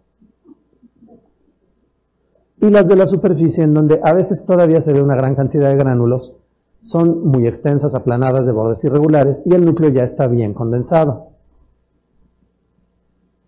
¿Y cuál sería la diferencia entonces? Con escamas de la piel se ven más gruesas, se tiñen obviamente más, y donde estuvo el núcleo se ve apenas una sombrita, ya no se le ve el núcleo realmente. Bien, entonces, ¿cómo ocurren las alteraciones inflamatorias morfológicas en el epitelio plano estratificado? Del cual, pues evidentemente, habiendo estudiado citología, pues notábamos las alteraciones inflamatorias, pero nos ha tomado una buena cantidad de años el lograr estandarizar y convencer a los laboratorios de que informen los epitelios distintos, de que no es igual la morfología del epitelio transicional que la del plano estratificado, que son los que más o menos se parecen. Y entonces, cuando de pronto han aparecido algunas de las alteraciones inflamatorias, nos hemos frenado durante muchos años, porque primero hay que lograr que reconozcan a las células normales, ¿no? Pero bueno, ya ante la situación de encontrar material didáctico en donde a una alteración inflamatoria bastante leve la nombren como atipia, y eso vaya a confundir al médico y a poner entre medio de la ciencia al paciente, bueno, pues definitivamente hay que entrarle al tema. Y bien, veamos, las células, aquí está el dibujo, acá está la fotografía, basales que van creciendo, se van aplanando, el núcleo ovalado y el núcleo pignótico. La maduración en ese epitelio viene siendo así. Las células, cuando son niñitos pequeños que están en la base, son pequeñitos, redonditos, gorditos. Lo que pretenden cuando lleguen a adultos, a la superficie, es ser células aplanadas, extensas y resistentes. Entonces, ¿qué es lo primero que pasa? Que si el epitelio está sufriendo algún tipo de agresión de cualquier origen, que puede ser microbiológico, pueden ser bacterias, levaduras o virus, puede ser físico si es un rozamiento, o puede ser una radiación luminosa sobre la piel, puede ser el propio sol, puede ser calor, o puede ser una sustancia química que lo esté dañando. Entonces, en lugar de que el núcleo dirija la vida de la célula, sustituyendo los organelos normales, el citoesqueleto normal, por fibras que van a extender y aplanar la célula y una membrana externa muy extensa, con un núcleo que se va a hacer pignótico porque ya no es necesario, entonces los mecanismos de la célula para mantener viva la célula ante la agresión se van a desviar. El núcleo va a permanecer activo porque tiene que recibir los mensajes externos, traducirlos en la síntesis de proteínas que de pronto van a sintetizar más membrana externa porque se ha dañado, que van a ser proteínas que necesitan estar en la superficie externa que se está dañando y que tiene que entonces continuamente repararse o parcharse, si me permiten el término, como en las llantas o en los balones. Entonces el núcleo va a permanecer activo. El citoplasma no va a madurar aplanándose, aunque la célula sí va a crecer. Y entonces, si fuéramos este ejemplo de los dibujos, pues encontraríamos células más o menos así: grandotas, gorditas e inmaduras. Y entonces, ¿qué empezamos por encontrar? Que ese núcleo pignótico está sustituido por un núcleo que no le corresponde. En un proceso inflamatorio leve, la célula todavía está diferenciándose y logrando una maduración hacia citoplasmas de célula superficial. Recordemos que la diferenciación en las células es a lo que se van a dedicar en el tejido, en el órgano o en el organismo entero, y que las funciones de las células, como convertirse en una escama resistente, en una célula muscular que tiene un citoesqueleto especializado con fibras que se desplazan unas sobre otras y contraen a la célula y al músculo, o sintetizar una hormona, o simplemente sintetizar la lubricación de una superficie mucosa, son todas funciones que están en el citoplasma. Entonces, en un proceso inflamatorio leve en el que la célula todavía puede madurar, puede hacer sus funciones, aunque se esté defendiendo, lo que vamos a observar son citoplasmas maduros, pero con núcleos un tanto inmaduros. Entonces ven ustedes, de esto que debería de ser el núcleo completamente maduro pignótico, sustituido por un núcleo que no le corresponde al citoplasma de la superficie. Llamaríamos inflamación moderada cuando la maduración ya no está llegando a citoplasmas de la superficie, sino a citoplasmas como de célula intermedia, que serían esos que son bastante extensos, las células son grandes, pero, como vemos en el dibujo, el núcleo no disminuye en tamaño, no madura y se sigue viendo como si fuera el núcleo de una célula basal, solo que está más grande, está en un citoplasma muy grande, tan grande como el de una célula de la superficie, y son núcleos que además empezamos a ver con la cromatina un poco granular, pueden estar hipercromáticos y se les ve una membrana nuclear reforzada, se ve una membrana más gruesa, que originalmente en las células ni de la base ni intermedias ocurre. Cuando la inflamación ya es más severa, entonces o las células han crecido pero tienen cambios morfológicos más notorios en sus núcleos, o llegan a estar binucleadas, o simplemente no maduran y vemos células de la base con alteraciones en los núcleos. Entonces podemos ver células que presentan dos núcleos además deformes e hipercromáticos, o un núcleo pero se ve inmaduro de cromatina muy gruesa y de bordes un tanto irregulares. Aquí vemos una inflamación mucho más severa en donde los citoplasmas no pasaron de crecer de lo que es un citoplasma de célula basal. Los núcleos sí han crecido, pero los núcleos están muy irregulares, de cromatina muy gruesa y de membrana nuclear muy marcada. Entonces, ¿qué es lo que debemos de observar en las células para darnos cuenta de que hay algún tipo de alteración, aunque sea nada más un cambio inflamatorio? Es en la maduración de los citoplasmas y en la morfología de los núcleos. Muchas veces los citoplasmas llegan a estar bien, normales, pero los núcleos son los que están presentando la inflamación o el cambio. Entonces, principalmente ustedes observen las morfologías de los núcleos, porque tanto les van a revelar de cuál de los epitelios viene esa célula, por el tipo de núcleo, como les van a revelar si se encuentra en buen estado o en un proceso inflamatorio ya con cambios morfológicos. Entonces, ¿qué realmente sí puede ocurrir? Además de esos cambios inflamatorios que se van profundizando en el epitelio. Ok, vamos a regresar al término que nos movió y nos impulsó así incluir estos temas en la evaluación externa y en los cursos. La cornificación es que las células se cubran de queratina, maduren, lleguen a la superficie y le sean útiles al epitelio. O sea, la cornificación no es una alteración ni es una enfermedad. Es la maduración normal de las células del epitelio plano estratificado.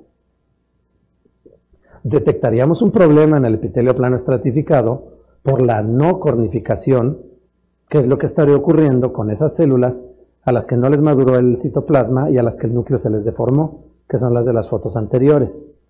Entonces, la no cornificación sí es un problema, la cornificación es lo normal. Bien, entonces, ¿qué alteraciones puede tener la cornificación, que es la maduración natural de las células?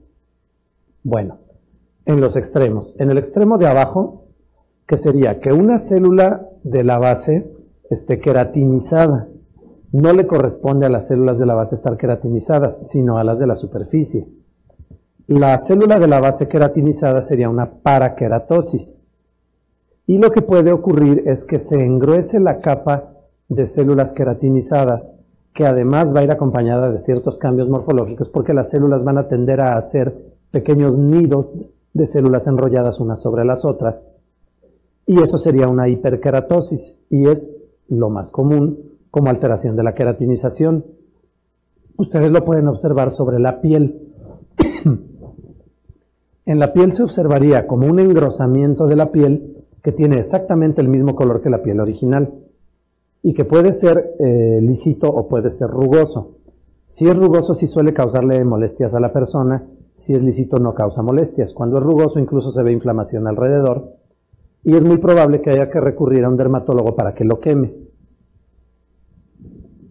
Y entonces ustedes van a observar con muy poquito aumento, aquí se ven células del epitelio plano estratificado, son fotografías todas de orina desde luego, y pueden ver este nidito engrosado, muy teñido, que en mayor aumento presenta en realidad muchos niditos en el centro de células enrolladas, y pueden ver muy bien a la periferia como además están dentro de otra capa más de células enrolladas. Eso llega a ser macroscópico, se llega a observar sobre la piel o sobre cualquier epitelio plano estratificado, y eso sería una hiperkeratosis, sería una alteración de la cornificación. O sea, una alteración al proceso normal. Y bueno, otras alteraciones morfológicas que podemos encontrar mucho más extremas, que sería, por ejemplo, estas células de núcleo anormal, grande, tirando a cuadrado, hipercromático, rodeado de una zona perinuclear muy marcada y demasiado grande. Y estas son células infectadas por virus del papiloma humano. Las encontrarían ustedes en el material de citología ginecológica como coilocitos. Son poco comunes, pero son muy notorias. Y bien, pasémonos ahora al epitelio transicional, que es el otro que aparece más comúnmente. En donde, miren, lo que puede ocurrir es del epitelio completamente normal, con todas sus capas y con células que suelen llamar de sombrilla, que se presentan en la vejiga, que tienen dos núcleos. Una ulceración en la que veamos todas las capas de células. Procesos inflamatorios leves en las que las células de la superficie van a empezar a tener cambios. Una inflamación severa, igual que en el epitelio plano, en donde las células no pueden madurar, y entonces sus citoplasmas van a ser quizá un poco menores que los de las células maduras, pero también se van a quedar en citoplasmas más bien esféricos y se van a desprender seguramente en grupos.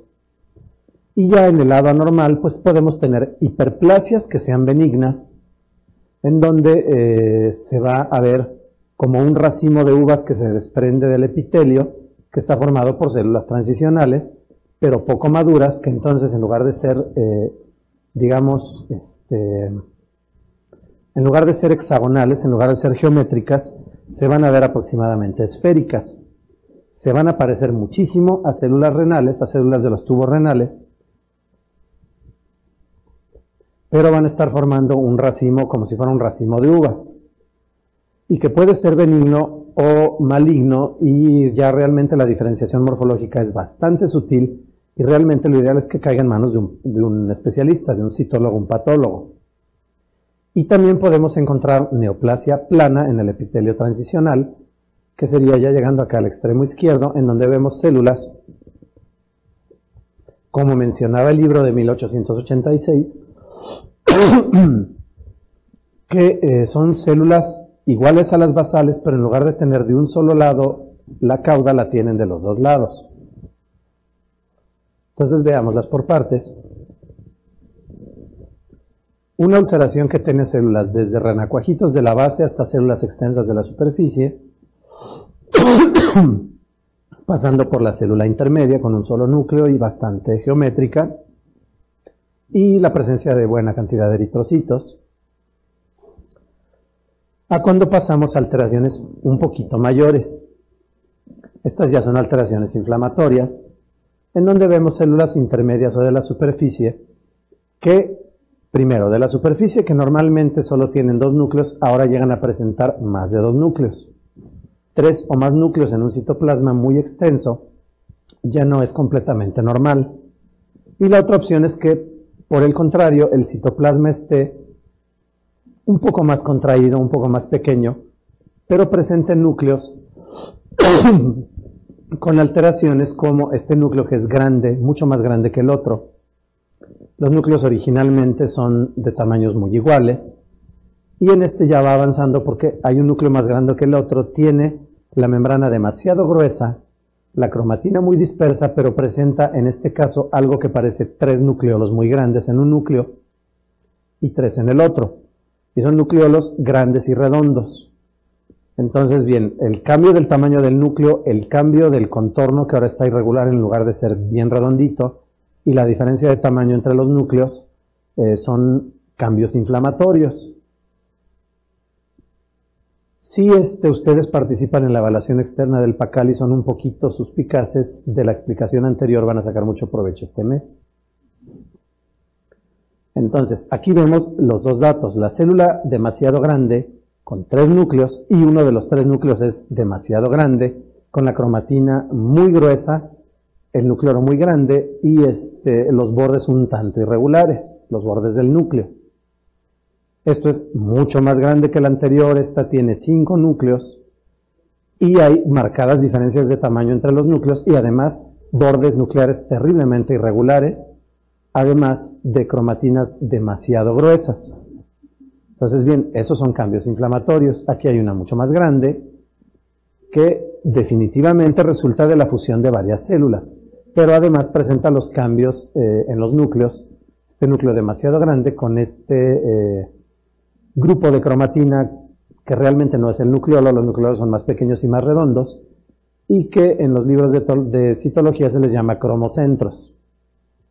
Vemos esta con un poco menos de citoplasma, pero 3 núcleos que van definitivamente de menor a mayor.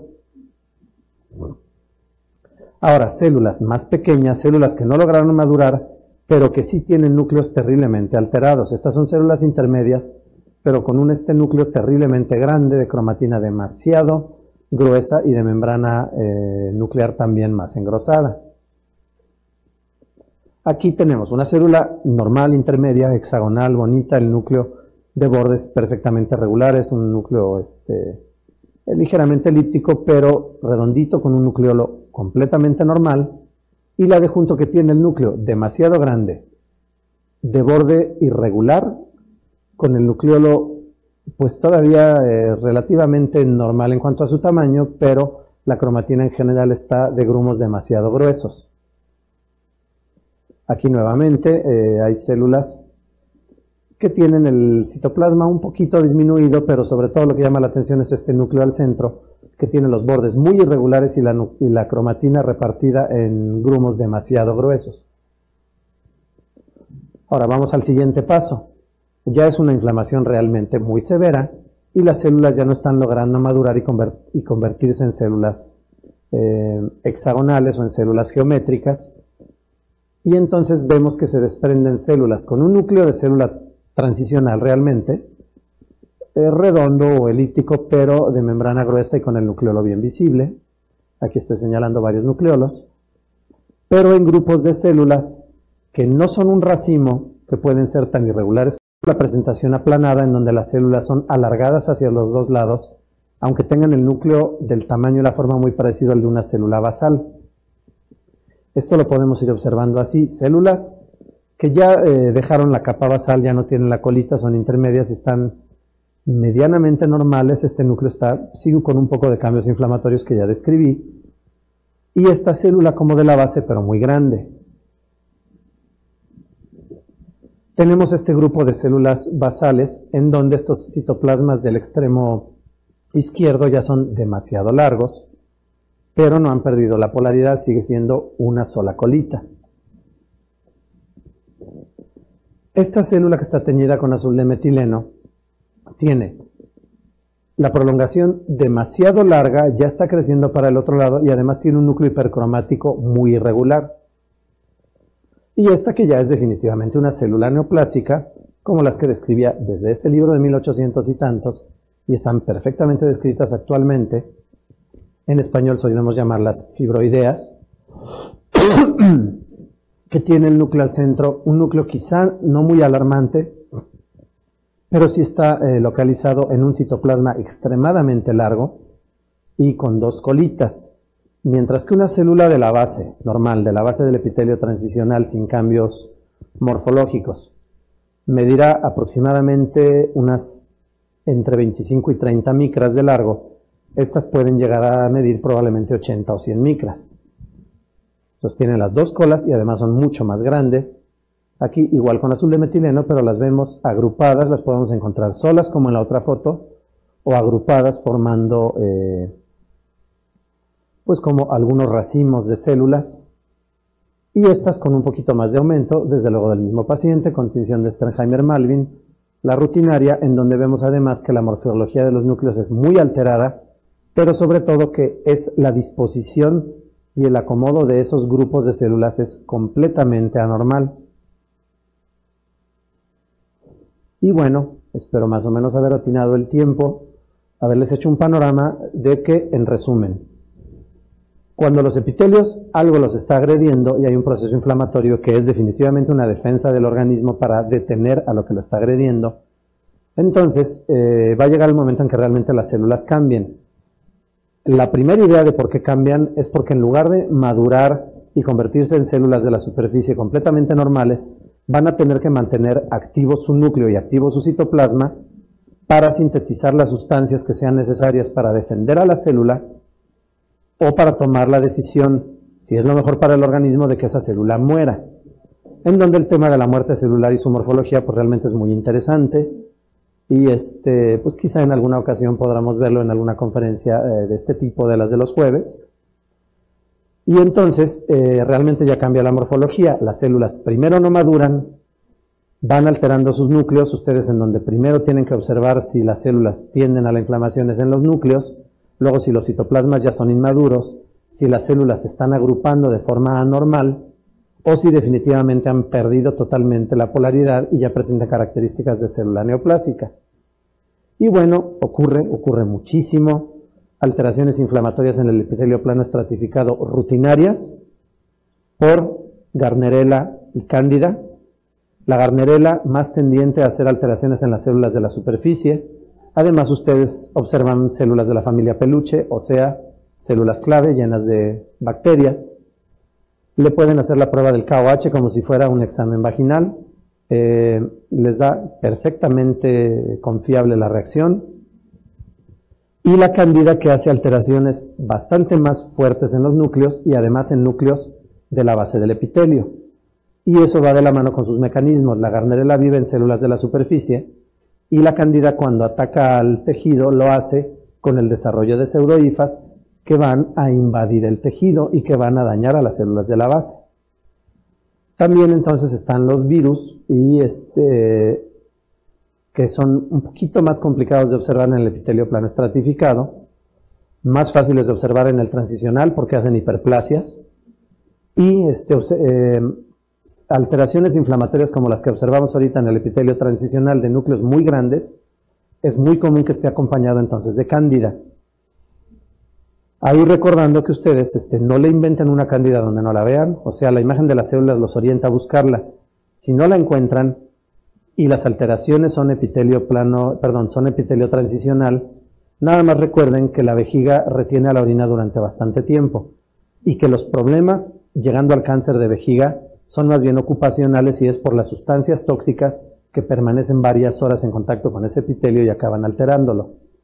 Como colorantes, es muy predisponente el tabaco, que eliminan sustancias muy tóxicas por la orina. Y entonces, si ustedes encuentran la cándida y las alteraciones inflamatorias, entonces seguramente las causó la cándida. Si no la encuentran, es muy probable que sea por sustancias tóxicas en la orina.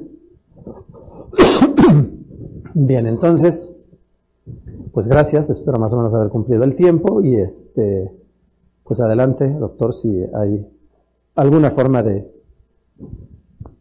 darle cierre al evento. Perfecto, la verdad es que ha sido muy satisfactorio el tenerte por aquí y bueno, ha sido el mejor video que hemos hecho hasta hoy. Las imágenes. ¿Nos recorremos un poquito los dos? Sí, porque no cabemos. Las imágenes están estupendas, ¿eh? Aquí están un poco claras en la pantalla porque no podemos apagar la luz del frente, pero el video está extraordinario, ¿eh? Debo decirte. El audio está estupendo, sí, eso fue en general. Van a ver que si ustedes vuelven a ver el video, van a ver detalles que aquí quizá por la claridad no se alcanzaron a ver, pero está súper el video, está. Y bueno, te comento que lleva 80 personas que han hecho, así que la visita al Facebook completita, sí, más otras 20 de internet, que ya son 100 personas, más los presentes, y bastantes pues ya es un buen número. Y en reproducciones llevamos alrededor de 1400 reproducciones. Hay gente que ha entrado más de 10 minutos, porque hay quienes entran 10 segundos y no les interesa y bueno, se ven a otra cosa. Pero que han estado prácticamente siguiendo todo, de los que se conectaron más tardecito y demás, casi 1300 reproducciones ya, en minutos, no, es impresionante lo que se ha logrado. Así es que bueno, te agradecemos muchísimo. Y bueno, antes, mientras que se animan a preguntar algo, quiero hacerte un obsequio. Y bueno, son los 3 libros de nuestra amiga, la química Enriqueta Ramírez. La entrevistamos, está el video, nomás que andabas de vacaciones. Está el video en internet. Ella, bueno, escribió 3 libros ya. Bueno, realmente escribió 8 ya, pero estos son los 3 que ha publicado. Estuvo con nosotros aquí hace unos días. Clic, un instante para decidir, y escrito en tus ojos. Yo los disfruté muchísimo. He leído 2 de los 3. Gracias, estoy en el tercero ya, pero te va a encantar. Escribe delicioso. En algunos detalles uno dice es química. No cabe duda, ¿no? Porque está interpretando los resultados prácticamente de una persona de las que ella escribe. Están estupendos, ¿eh? Y bueno, están a la disposición de la gente en general. Para ti, obviamente, es un reconocimiento pues más que nada tu esfuerzo, ¿no? De que siempre nos has apoyado. Ahí nos están diciendo la seña para que nos acerquemos a donde sí nos vemos. No, ¿qué crees? Siéntate tú porque en realidad yo estoy chaparrito y no me corto. Bueno, muy bien, ahí estoy. Pero tú no. Entonces, bueno, tenemos algún tiempecito más para preguntas. Me dicen que sí hay. Entonces, adelante con las preguntas por vía Facebook o internet. Ahí nos platican ustedes de qué son. Adelante. ¿Puede haber abundantes células sin bacterias? Bueno, es muy común. Si hay una infección bacteriana, que los epitelios reaccionen descamando un exceso de células, porque tratan de defenderse de que lo primero que necesita la célula para invadir a un organismo en el que pueda vivir como nosotros es adherirse realmente a la superficie de las células. De hecho, en la vejiga hay mecanismos como la glucoproteína que baja de los tubos renales, que se llama de Tamm-Horsfall, y que se acompaña de otras que se sintetizan en la propia vejiga, que en conjunto y en morfología sencilla las llamamos mucina como tal, que es un término realmente muy viejo. A ellas se adhieren las bacterias, pero con la siguiente micción se salen. Entonces, la coexistencia de bacterias con muchas células, pues es muy probablemente el signo de que realmente esas bacterias están infectando esas células y se descaman en exceso. Bien. Eso fue de Facebook. Adelante con otra. ¿Alguna bibliografía que recomiende de uroanálisis? Bien, hay un libro muy reciente, ya debe de ser como por ahí de la segunda o tercera edición, de análisis de líquidos orgánicos y examen de orina, o uroanálisis, algo así, viene así el nombre. La autora es la doctora Strassinger, con G, Strassinger. Es bastante bueno. Y para completarlo, pues definitivamente, miren, hay que buscar bibliografía sobre cristales y hay que buscar bibliografía sobre células. Sobre células, definitivamente busquen citología urinaria en Internet. Sí hay artículos y sí hay atlas de citología en Internet. Lo que de pronto, como les decía en una de las primeras diapositivas, estandarización sola de la enseñanza va a costar trabajo que rinda buenos frutos. Se va a necesitar un poquito de especialización. Necesitamos permear a las universidades y a las escuelas técnicas para que les enseñen, aunque sea tantita, morfología celular, y entonces, cuando escuchen en una conferencia un término, puedan interpretarlo en su mente y no se vayan a ir pensando que el ponente dijo células caucásicas.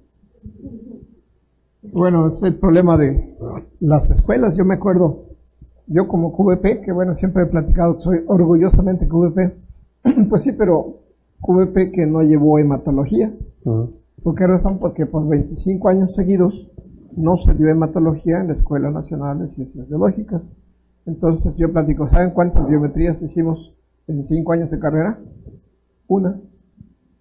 Sí, porque había una práctica que era fórmula blanca y otra fórmula roja.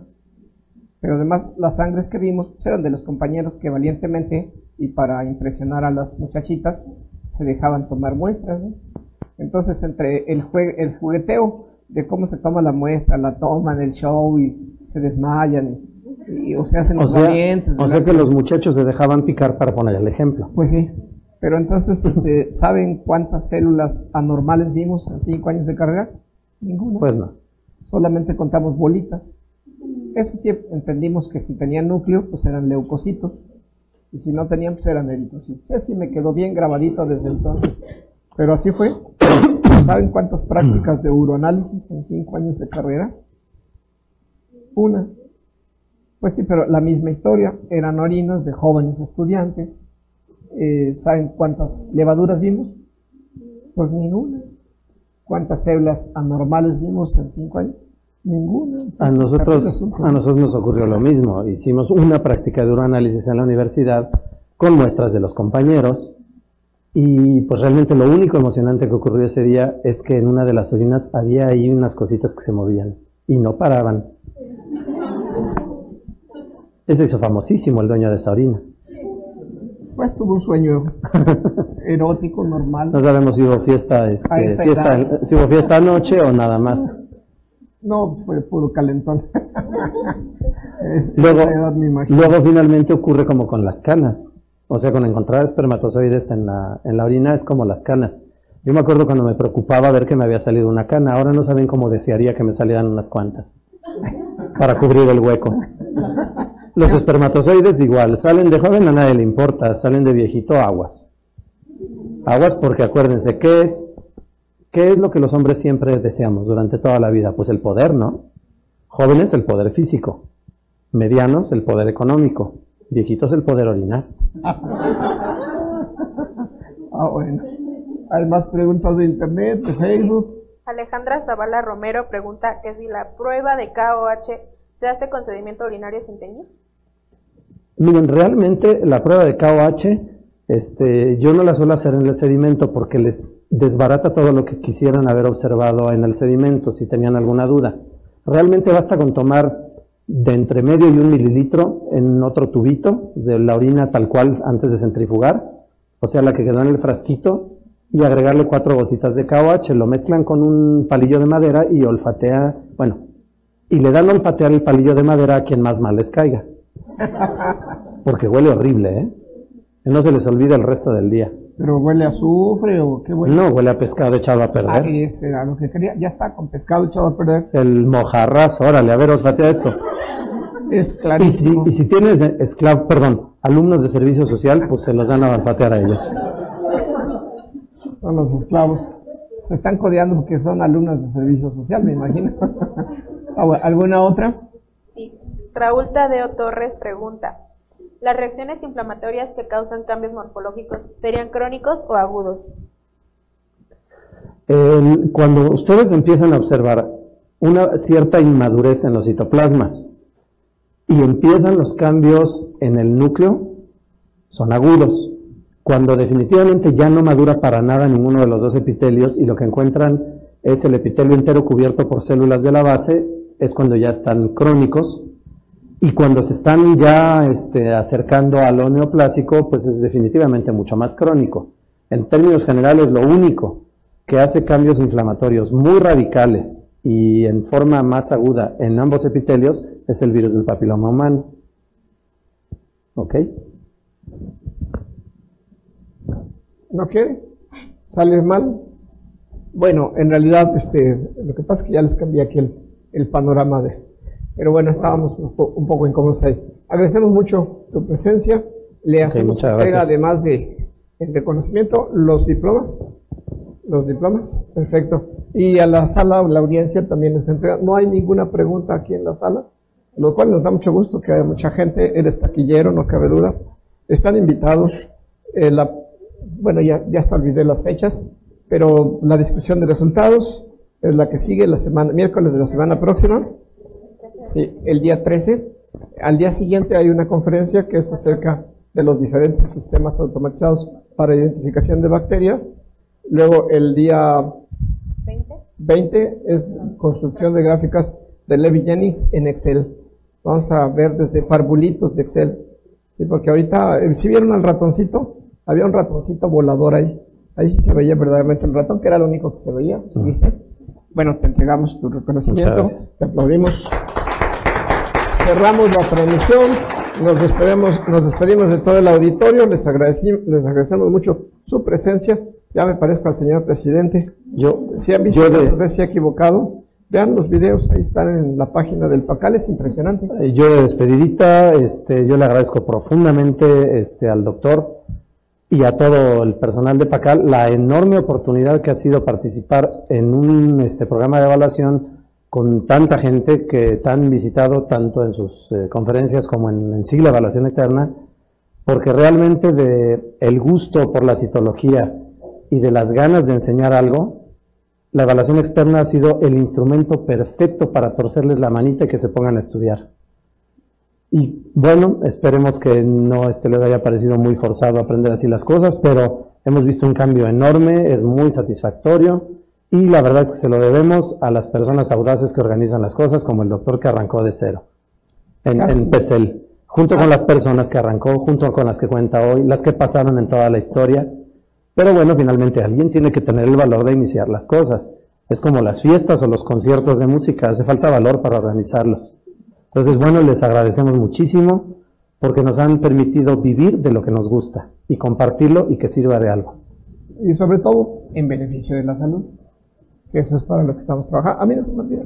Y bueno, hago extensivo ese agradecimiento de parte de Conchita, que no pudo estar. Gracias. Y le mandamos Conchita un saludo. Que vea el video, lo va a disfrutar. Yo ahorita llego a casa y se lo doy calurosamente.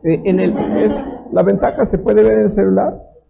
Sí, además, vamos, si no tienen datos móviles, pues en cualquier que tenga Wi-Fi, ya la lograron. Y está súper el video, así es que disfrútenlo, gócenlo. Cerramos la transmisión. Listo. Y bueno, a ustedes.